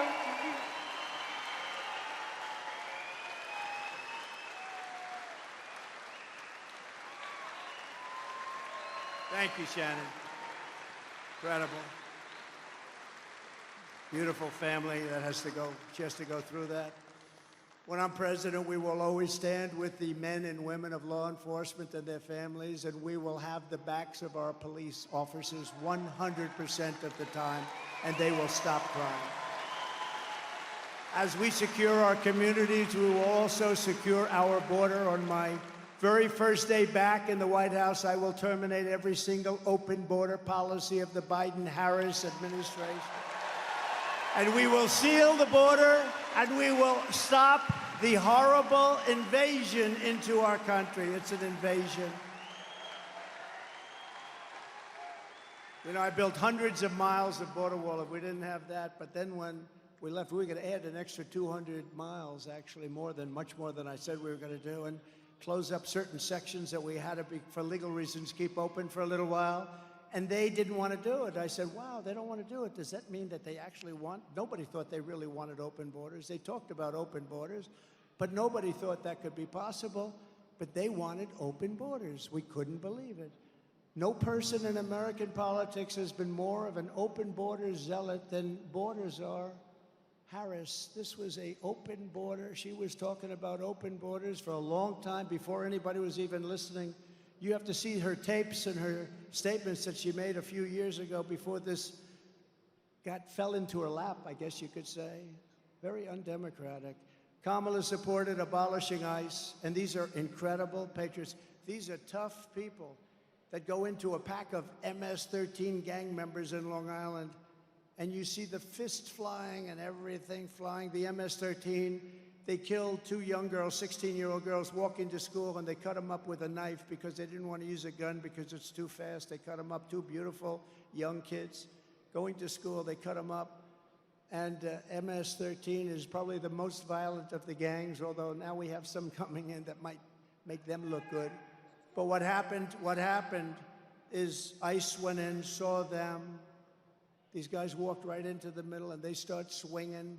3 minutes goes up, and they're bringing these guys from MS-13 out there unconscious, bringing them out like this and putting them into a paddy wagon. And we took them out and brought them back to their country, or we put them in jail in some place. No, the ICE agents are great patriots. The Border Patrol are great patriots. But she was really something. She compared ICE agents to members of the KKK. She voted in favor of deadly sanctuary cities where you protect the criminals at all costs. She supports decriminalizing illegal border crossings, and she supports mass amnesty for all illegal aliens, even if they happen to be criminals from another country. Under border czar Harris, millions of migrants are pouring across our border. They are coming not just from South America. They're coming from Africa, Asia, the Middle East. They're coming from everywhere. And as I said before, they're coming from prisons and jails. There's a slight difference. Mental institutions, insane asylums, and terrorists at levels that we've never seen before. We have terrorists coming in at levels that we've never seen come in before.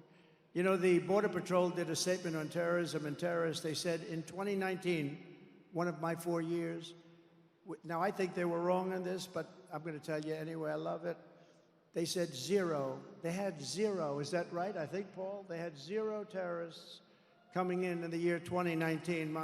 Now, I think they were wrong because I don't know how they could be, but they had 0.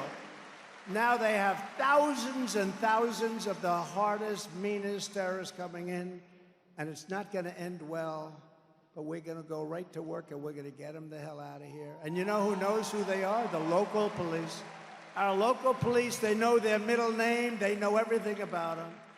Meanwhile, our crime rate is going up while the crime statistics all over the world are plunging, because all over the world, unless they're run by very stupid people, they're taking their criminals and they're dumping them. We're like a dumping ground. They're dumping them into the United States.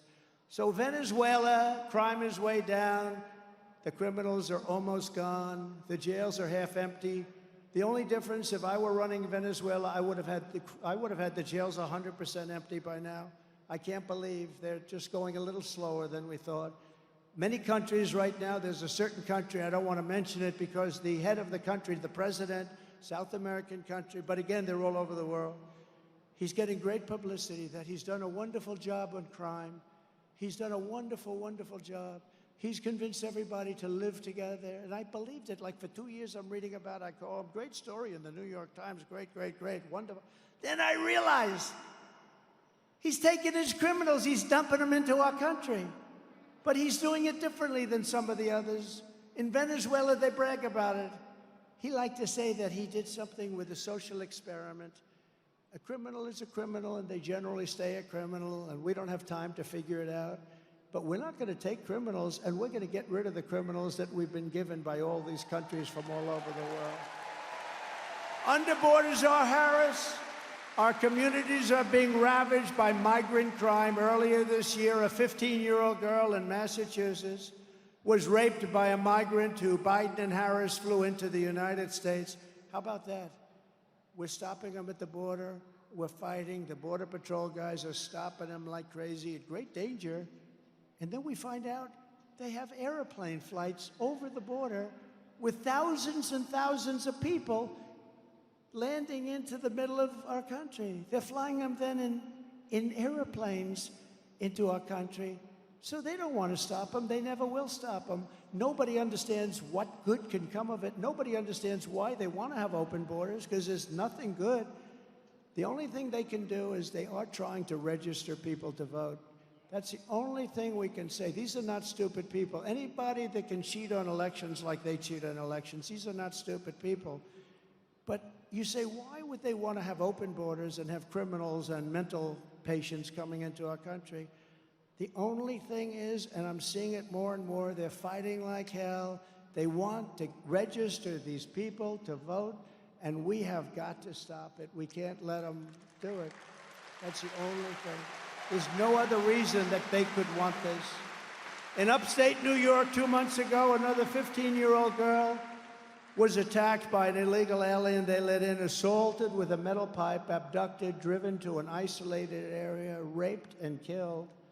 And in Texas last month, 12-year-old Jocelyn Lungari was tied up, sexually assaulted, and strangled to death by 2 illegal aliens who Biden and Harris released into the United States. They didn't want him to go out. They fought like hell to keep him here. They killed this beautiful young girl. Kamala Harris's deadly destruction of America's borders is completely and totally disqualifying for her to be president. You can't have a person like this as president. No person who deliberately releases these kinds of savage criminals to prey on our youth and our people, not just youth. Elderly people, too, are tremendous targets, should ever be trusted with power. Again, she has no clue. She has no clue. She's evil. The one job Kamala had was the border. That's the only job, and it was the biggest disaster in all of border history. And I'm not talking in this country. I'm talking all over the world. There's never been a border where people cross by the millions and millions. A third world country would stop it. even if their people had to use sticks and stones, they'll use sticks and stones. Nobody's going to allow that to happen, what's happened to our country. We're pleased to be joined today by the current leader of the National Border Patrol Council, a great guy, Paul Perez, and I'm just going to ask Paul to come up to the stage for 1 minute. Paul, please.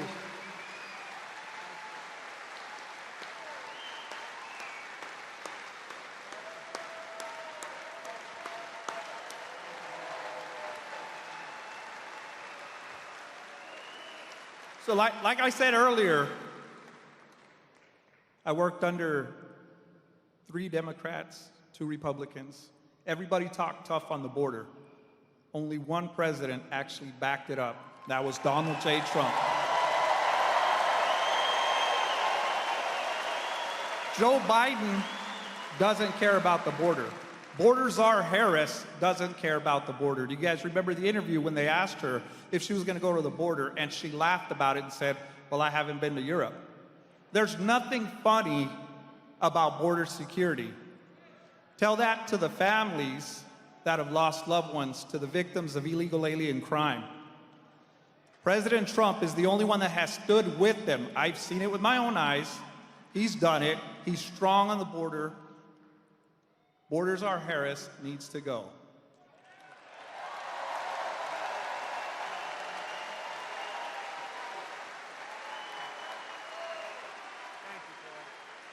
Thank you very much.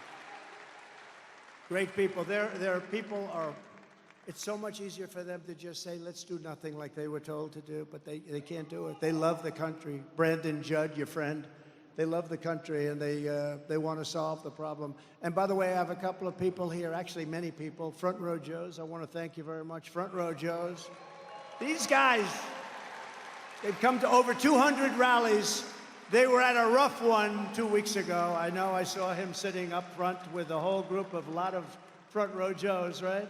That was a nasty one. That was one. We lost a great person, Corey, firefighter, great man, and 2 people really badly hurt, but they're okay. They're getting better.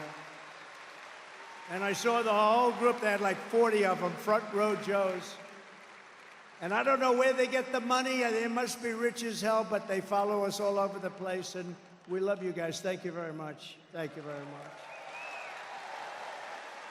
You know, the amazing thing about that night, and I don't talk about it. I told you during the convention, I said, I don't want to talk about it. But one thing that was so amazing, the people that were sitting behind us, we had thousands, tens of thousands of people, but they're mostly here.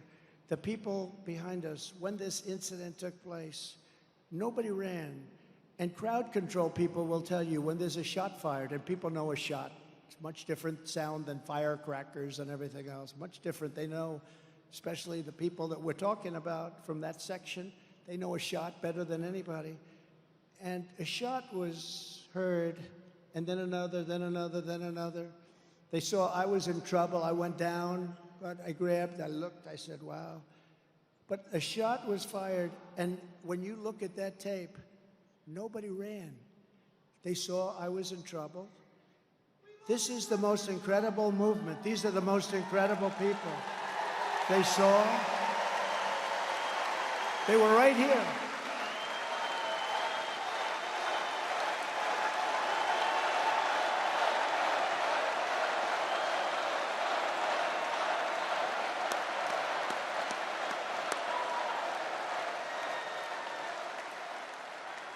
And it was a group similar to this, a little bit larger, twice the size. And those people, and there was one guy, I got to meet him. He was dressed in black. He had sort of a green floppy hat on. Not only didn't he run, and there were others that did this too. He stood up.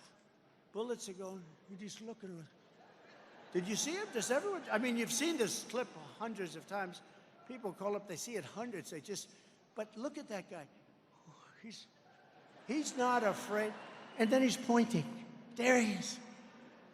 And the Secret Service sniper with 1 bullet, he did a great job. It would be nice if it would have been earlier. 1 bullet from a much further distance. And let me tell you, the Secret Service is taking a lot of heat, but I was under fire, and I was down, and I was here, and they came rushing, and there were bullets coming at us because it was whizzing over my head. And I don't know how they didn't get hit, but they had 7 or 8 guys that absolutely, you talk about bravery, they jumped on top of me, they shielded my body. I mean, to a point that was amazing. And we have to remember that, too. We have to remember. They understand they made some mistakes, but I'll tell you what, bravery was incredible because those bullets were flying. They were flying nasty, and it didn't stop them. You saw how fast they moved. They just moved, and they jumped on me. I could show you an arm here. I said, these are strong people. But I'll tell you, they were very brave people. That was a very incredible thing. And fortunately, maybe it could have been a little bit earlier, but that sniper for Secret Service, he was a world-class shooter. And from probably 400 yards, that's 4 football fields, because he was over there, quite a bit away. This guy was over here, 130 yards away. So you add it up and you double it or triple it. And one shot, boom, because if that didn't happen, a lot of people would be gone right now. A lot of people. But there was great bravery displayed, and you have to hear that also. You have to hear that. There was no like, oh, let me get out of here. I want to resign immediately from Secret Service. No, there was incredible. Every one of them. There wasn't one that was slow. A woman who was on my right, she was shielding me, beautiful person. She was shielding me everything she could. And she got criticized by the fake news because she wasn't tall enough. Well, you know, she wasn't tall enough because I'm tall and she wasn't tall enough. And she was criticized. She was so brave. She was shielding me with everything. She wanted to take a bullet because the bullets were flying. Incredible. And every one of those guys, but the amazing thing is the people behind me, and you didn't see this because you don't see it, but we had a field as far as the eye could see, much more than what we have here. If you added everything up, it would probably be like that. But even more than that, we had a field as far as the eye could see. Nobody ran. And the crowd experts say when there's a shot fired, like at a soccer stadium, the whole place, they call it a stampede. They run for the gates. Nobody ran because they saw I was in trouble. And it's an amazing thing.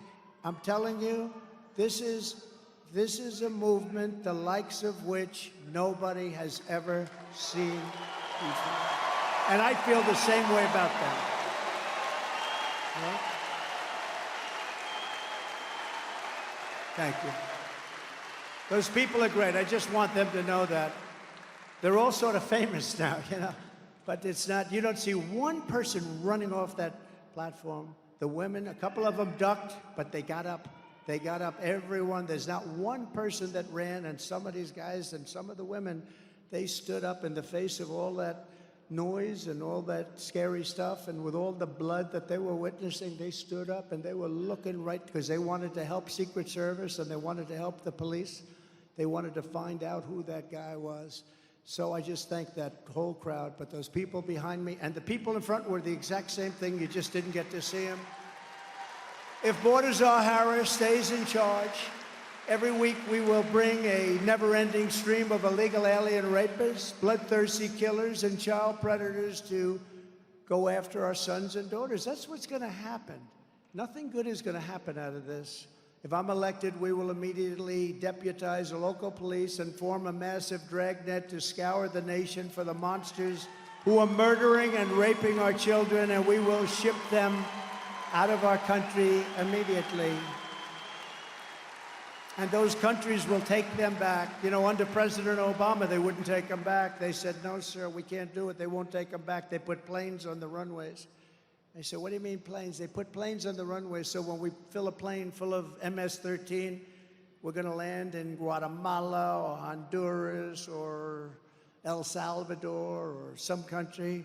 We can't land the plane. They have planes sitting on the runway. This has gone on for years, so I said, I want them all out of here. They said, we can't for that reason. They have the roads all clogged. I said, how much money do we pay them? Because we pay everybody money because we're so stupid. So the 3 countries, we paid about $750 million a year for economic development. I haven't seen too much economic development. So I tell them, I said, tell them they're delinquent, they're in violation of everything, and we're not paying them anymore. And they did. They said, we're not paying you anymore. And the next day, I got 3 calls from the presidents of those 3 countries. I won't tell you exactly which ones, but you sort of have an idea. And they said, Mr. President, sir, is there a problem? Now, you have to understand, they've been telling Obama and Biden for years, we're not taking your people back, and we just kept paying them like stupid people, pay. I said, they're delinquent. I said, you're delinquent. But they said to me, sir, is there a problem? We seem to have a problem. This was early in the morning. I got 3 separate calls almost at the same time. Is there a problem, sir? Because they were notified there's no more money coming their way. I said, yeah, the problem is all the people, and they send them. They don't just come here. They send them. They put them in caravans, and they send them. And they put most of their bad ones in those caravans. They put the prisoners, they put the mental patients, they put a lot of bad ones. So I said, no, we're not sending you any more money. They said, sir, we would be so delighted to take back MS-13. We love them very much. They took back everybody. From that point on, we took out thousands and thousands of criminals, and we sent them back to their country. They said, we would be delighted to take them back, sir. And we took out thousands and thousands, and like Dwight Eisenhower, people think of Dwight Eisenhower as a moderate, but he wasn't a moderate when it came to the border. He was the toughest guy we had as a president. He hated when people would come across our border, and he would deport them immediately. Dwight Eisenhower, you don't think so? We have no choice, but we're going to have to do it, but we have a much bigger problem than he ever did, and the problem was caused by Kamala and Joe, Crooked Joe. I wonder if Joe got any money for doing that. Kamala wants to be the president for criminals and illegal aliens. I want to be the president for law-abiding Americans of every race, religion, color, and creed. Harris is so extreme and unhinged that she has even declared the terms illegal alien and radical Islamic terrorism to be forbidden and unacceptable. You're not allowed to use those terms, but that's what it is. Some of it.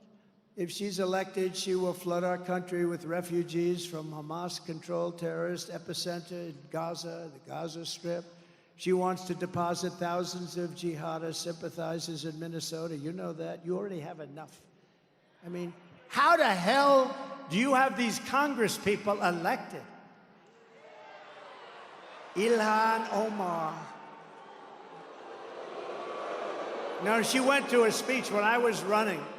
When I was first running, and I you know, in all fairness, I never did this stuff before I'm running. And this lunatic was in the audience. She started screaming. I said, who the hell is that? And it's the same crazy person that I watch every night. She's nuts.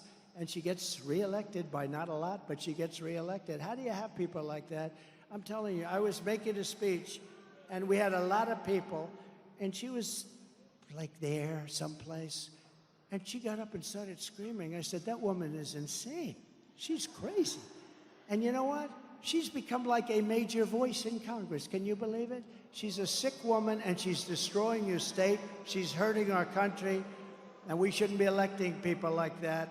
They want to turn the Middle East. Remember this. They want to take a look at the Midwest. They want the Midwest to be just like the Middle East. That's what their plan is. Let's turn the Midwest into the Middle East. I think that's not going to work out. But we do not need a jihad in the United States of America, and we're not going to allow it. We're going to do something about it. We're going to be strong. We're going to be brave. We're going to be smart. We're going to listen to Tom Emmer and Pete and all of the other. You got great people in this group, I tell you. You have great people. And we do not need more people who want to burn our flag. I watched yesterday and the day before. They're burning our American flag. And I said, I know they say it's unconstitutional. Well, make it not unconstitutional. You burn our American flag, you should get immediately mandatory 1 year in jail.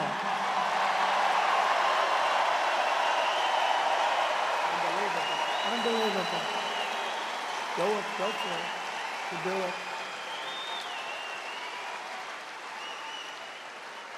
On day 1 of the Trump presidency, I will restore the travel ban, suspend refugee admission, stop the resettlement, and keep the terrorists the hell out of our country. We're not going to have terrorists in our country.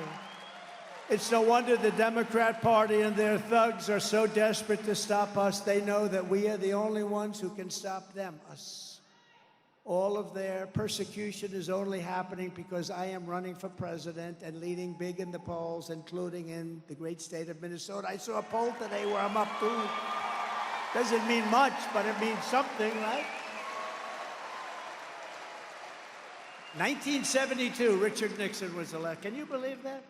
I think there's some hanky-panky going on because I've had a lot of rallies here. We have rallies, what I've done for your upcountry with the iron ore, and those people, they loved us, and then these guys came back and they changed everything, and just disgraceful what they did. But I think, I'm telling you, if we have an honest election, we're going to blow it out in Minnesota. We'll blow it out. Just look at the crowds. Look at the people back there. The radical left Democrats rigged the presidential election in 2020, and we're not going to allow them to rig the presidential election in 2024. We're not going to allow it to happen. And every time the radical left Democrats, Marxists, communists, and fascists indict me, I consider it a great badge of honor because I'm being indicted for you. Never forget, our enemies want to take away my freedom because I will never let them take away your freedom. I'm not going to let it happen.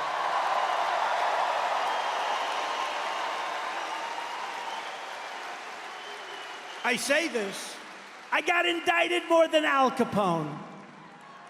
You know, he was the meanest, most vicious guy. Scarface, many movies made about Alphonse. He's a fine gentleman. If he didn't like you at a dinner, you were automatically dead before you got home to your lovely wife and family. What happened to Dad? Well, he had dinner with Al Capone, never made it back. He was in the foundation of a building down the road. I got indicted more than him for what? Saying the election was crooked. The election was crooked. What a disgrace. You know what? And it works both ways. I mean, they're setting a terrible precedent. This has never happened before. Never, ever. It's never happened before. They want to silence me because I will never let them silence you. And in the end, they're not after me, they're after you. I just happen to be standing in their way. That's true.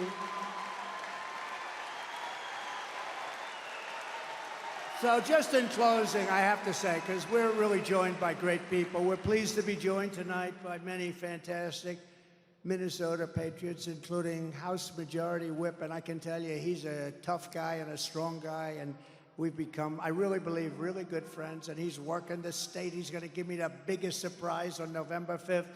Tom Emmer, great guy. And Mrs. Emmer, more important. Thank you both. Thank you both. Great couple. And members of Congress, he's a great hockey player. We're in a big hockey arena, but he's a great one of the best. Pete Stauber. Pete, thank you very much. Brad Finstadt. Brad, thank you. Great. Good job. Michelle Fishbach. Thank you, Michelle. Great job. You have great people here. Minnesota House Republican leader Lisa Damon. Lisa, wherever you are. Thank you, Lisa. And Minnesota Senate Republican leader Mark Johnson. Thank you, Mark. Thank you. Thank you, Mark. Great job. We have great people. We have great people on this state. These are great leaders. They're patriots. From the moment we take back the White House from Kamala Harris and crooked Joe Biden, I believe we're going to have the 4 greatest years in the history of our country. We're going to do it fast. We're going to turn it around fast. We're going to get it started fast. Starting on day 1, we will end inflation and make America affordable again. It's not affordable now. People are dying. They can't afford bacon. They can't afford anything. To bring down the prices of all goods, we will stop the Biden-Harris war on American energy, and we will drill, baby, drill. We're going to drill. Right? We're going to bring that sucker down. I will terminate the Green New Scam, the greatest scam in the history of our country. Trillions of dollars being thrown out the window. And I will end the Biden-Harris electric vehicle mandate on day one. And I love electric cars. Elon Musk endorsed me. Elon is a great guy, endorsed me, but he understands this is right. There's a great place for electric cars, but not 100%. Some people like to drive long distances. There's an expense problem. There's a made in China problem. But I'm a big fan, but it's a different kind of a market. They want every car to be electric. You know, they built in the Midwest 8 charging stations. Think of it. It's like a gas pump with electricity. They spent $9 billion building 8 charging stations. Now, they have another 24,000 charging stations to go, so based on that, it's like $10 trillion. The whole thing is crazy. We will pass massive tax cuts for workers, and that includes no tax on tips. No tax on tips. And that'll be done immediately. Immediately. To protect Minnesota workers, I revoked China's most favored nation trade status. Think of it. China has a clause in all its agreements. We are a developing nation. We will be giving much more favorable terms than the stupid United States, which is represented by stupid people. That will be revoked. I had it revoked, and then they gave it back. I mean, you got to ask, how much money did Biden get from China? Could I ask you that? It's a lot, right? Millions of dollars, right? From Russia, they got $3.5 million. I know that. Remember I asked? Why did the mayor of Moscow's wife give them $3.5 million? And Chris Wallace, who's not the father, believe me, this is not Mike Wallace, this is Chris Wallace. There's a difference of about 300%. But Chris Wallace said, you can't ask a question like that. 6 months later, it turned out to be a big question. No, you got $3.5 million from the mayor of Moscow's wife. And I will pass the Trump Reciprocal Trade Act. That means that if China or any other country makes us pay a tariff or tax of 100 or 200 or 300%, we will make them pay a reciprocal tariff of 100, 200, or 300%. You heard us, and we heard you. It's an eye for an eye. It's about time. And just as I did before, I will also rescue the Minnesota Iron Range. I rescued it. It was so beautiful. I'll never forget when I did that, I came up, and there were guys that worked there that had lost their jobs for years. These crazy people, they closed it down for no reason. It's the best material, the best iron ore there is in the world. You know that. The best in the world. And it's unlimited. It's not like, oh, gee, unlimited. And I met 4 guys that were so tough. They never cried, maybe when they were babies, you know, like at 1 or 2. But after 2, all 4 of them were crying. They were standing there bawling like a baby because I rescued their jobs. I gave them something that should have never been taken away. And they were doing great. And then Biden comes in. He has no idea what he's doing. And in his first week, he closed it. His first week. What a shame. But we're going to have it open. Tell those 4 guys, if you happen to meet them, no reason to cry. We're going to get it open again, all right? This is the first time they've cried maybe ever in their whole lives. They were rough-looking suckers, let me tell you. 4 years ago, I saved the Iron Range from the radical left, but the Biden-Harris administration shut the Iron Range down. You know, they did it immediately, imposing a brutal 20-year mining ban on 250,000 acres. But I will end that mining ban. We'll do it together, Tom. We will end that ban in about, what do you think, about 10 minutes? I would say 10 to 15 minutes, right, Pete?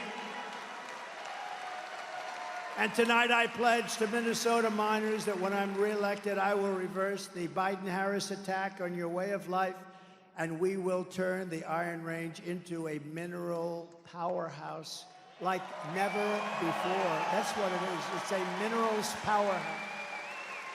Before I even arrive at the Oval Office shortly after we win the presidency, and I say we win, we're winning this together, I will have the horrible war between Russia and Ukraine settled, and I will do something that nobody else will be able to do because we're closer than ever. You see that today? I will prevent World War III. I will prevent it.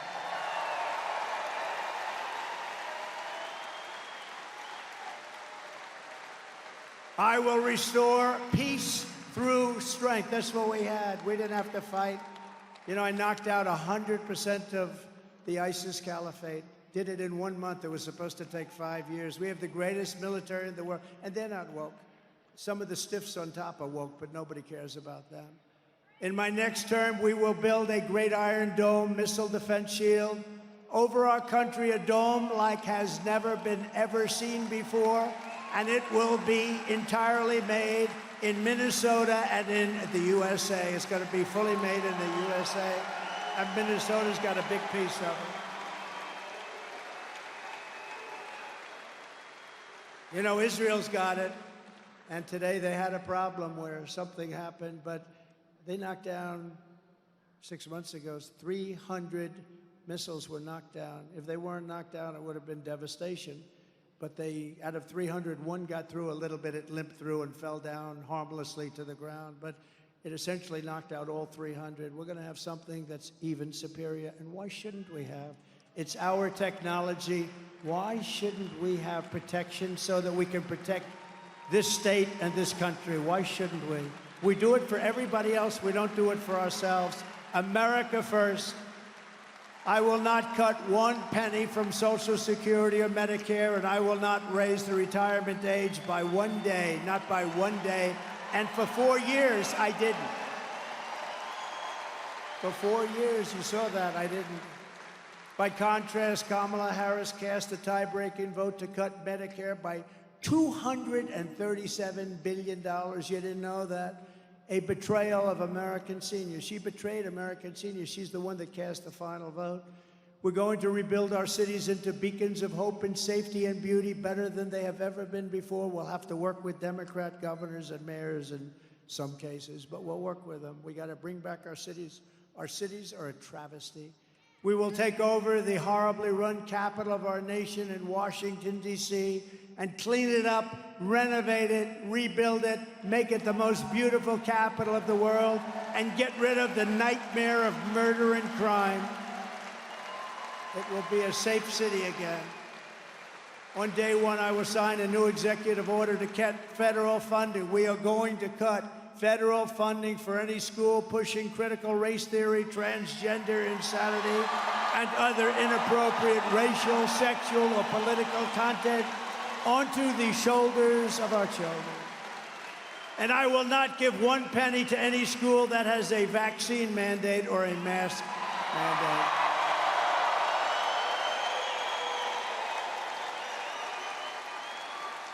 And I will keep men out of women's sports. And I will fully uphold our Second Amendment, which, as you know, is under siege. As you know, I got the full and total support of the NRA. They totally endorse me and support me, but it is under siege, our Second Amendment, and nothing happened with us. We kept it, and we will keep it. You need it. You have to have it for protection and many other reasons. We will protect innocent life, and we will restore free speech, and I will secure our elections. Our goal will be one-day voting with paper ballots, proof of citizenship, and voter ID. Very simple. But until then, Republicans must win. We got to win, win, win. We want a landslide that's going to be so successful. It's very hard. We got to win by a lot. We're going to do the too big to rig. Don't laugh. That's a nice little statement, but it means a lot. If you want to save America, get your friends, get your family, get everyone you know to vote early, vote absentee, vote on election day. I don't care when you vote, but you got to vote. You got to go out and vote. And if you want to help us ensure election integrity, sign up at protectthevote.com. Protectthevote.com. So in conclusion, from Rochester to Duluth, from Marshall to Minneapolis, from St. Paul to right here in St. Cloud, this state was pioneered by men and women who braved the wilderness and the frontier to build a life for themselves and for their beautiful families. They were farmers and miners, manufacturers and shipbuilders, soldiers and lumberjacks. And they helped build this country into the single greatest nation in the history of the world. But now we are a nation in decline. We are a nation in decline. Can you believe we have to say that? We are a failing nation. We are a nation that has no respect around the world. They laugh at us. We are a nation that has lost its confidence, willpower, and strength. We are a nation that has quite simply lost its way. But we are not going to allow this horror to continue. Less than 4 years ago, we were a great nation, and we will soon be a great nation again.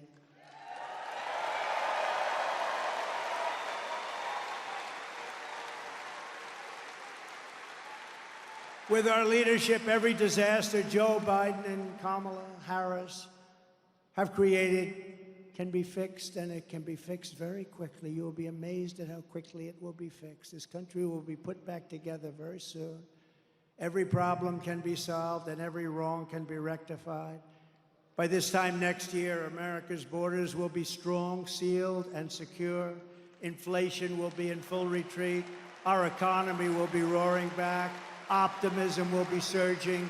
The American dream will be thriving again for citizens of every race, religion, color, and creed.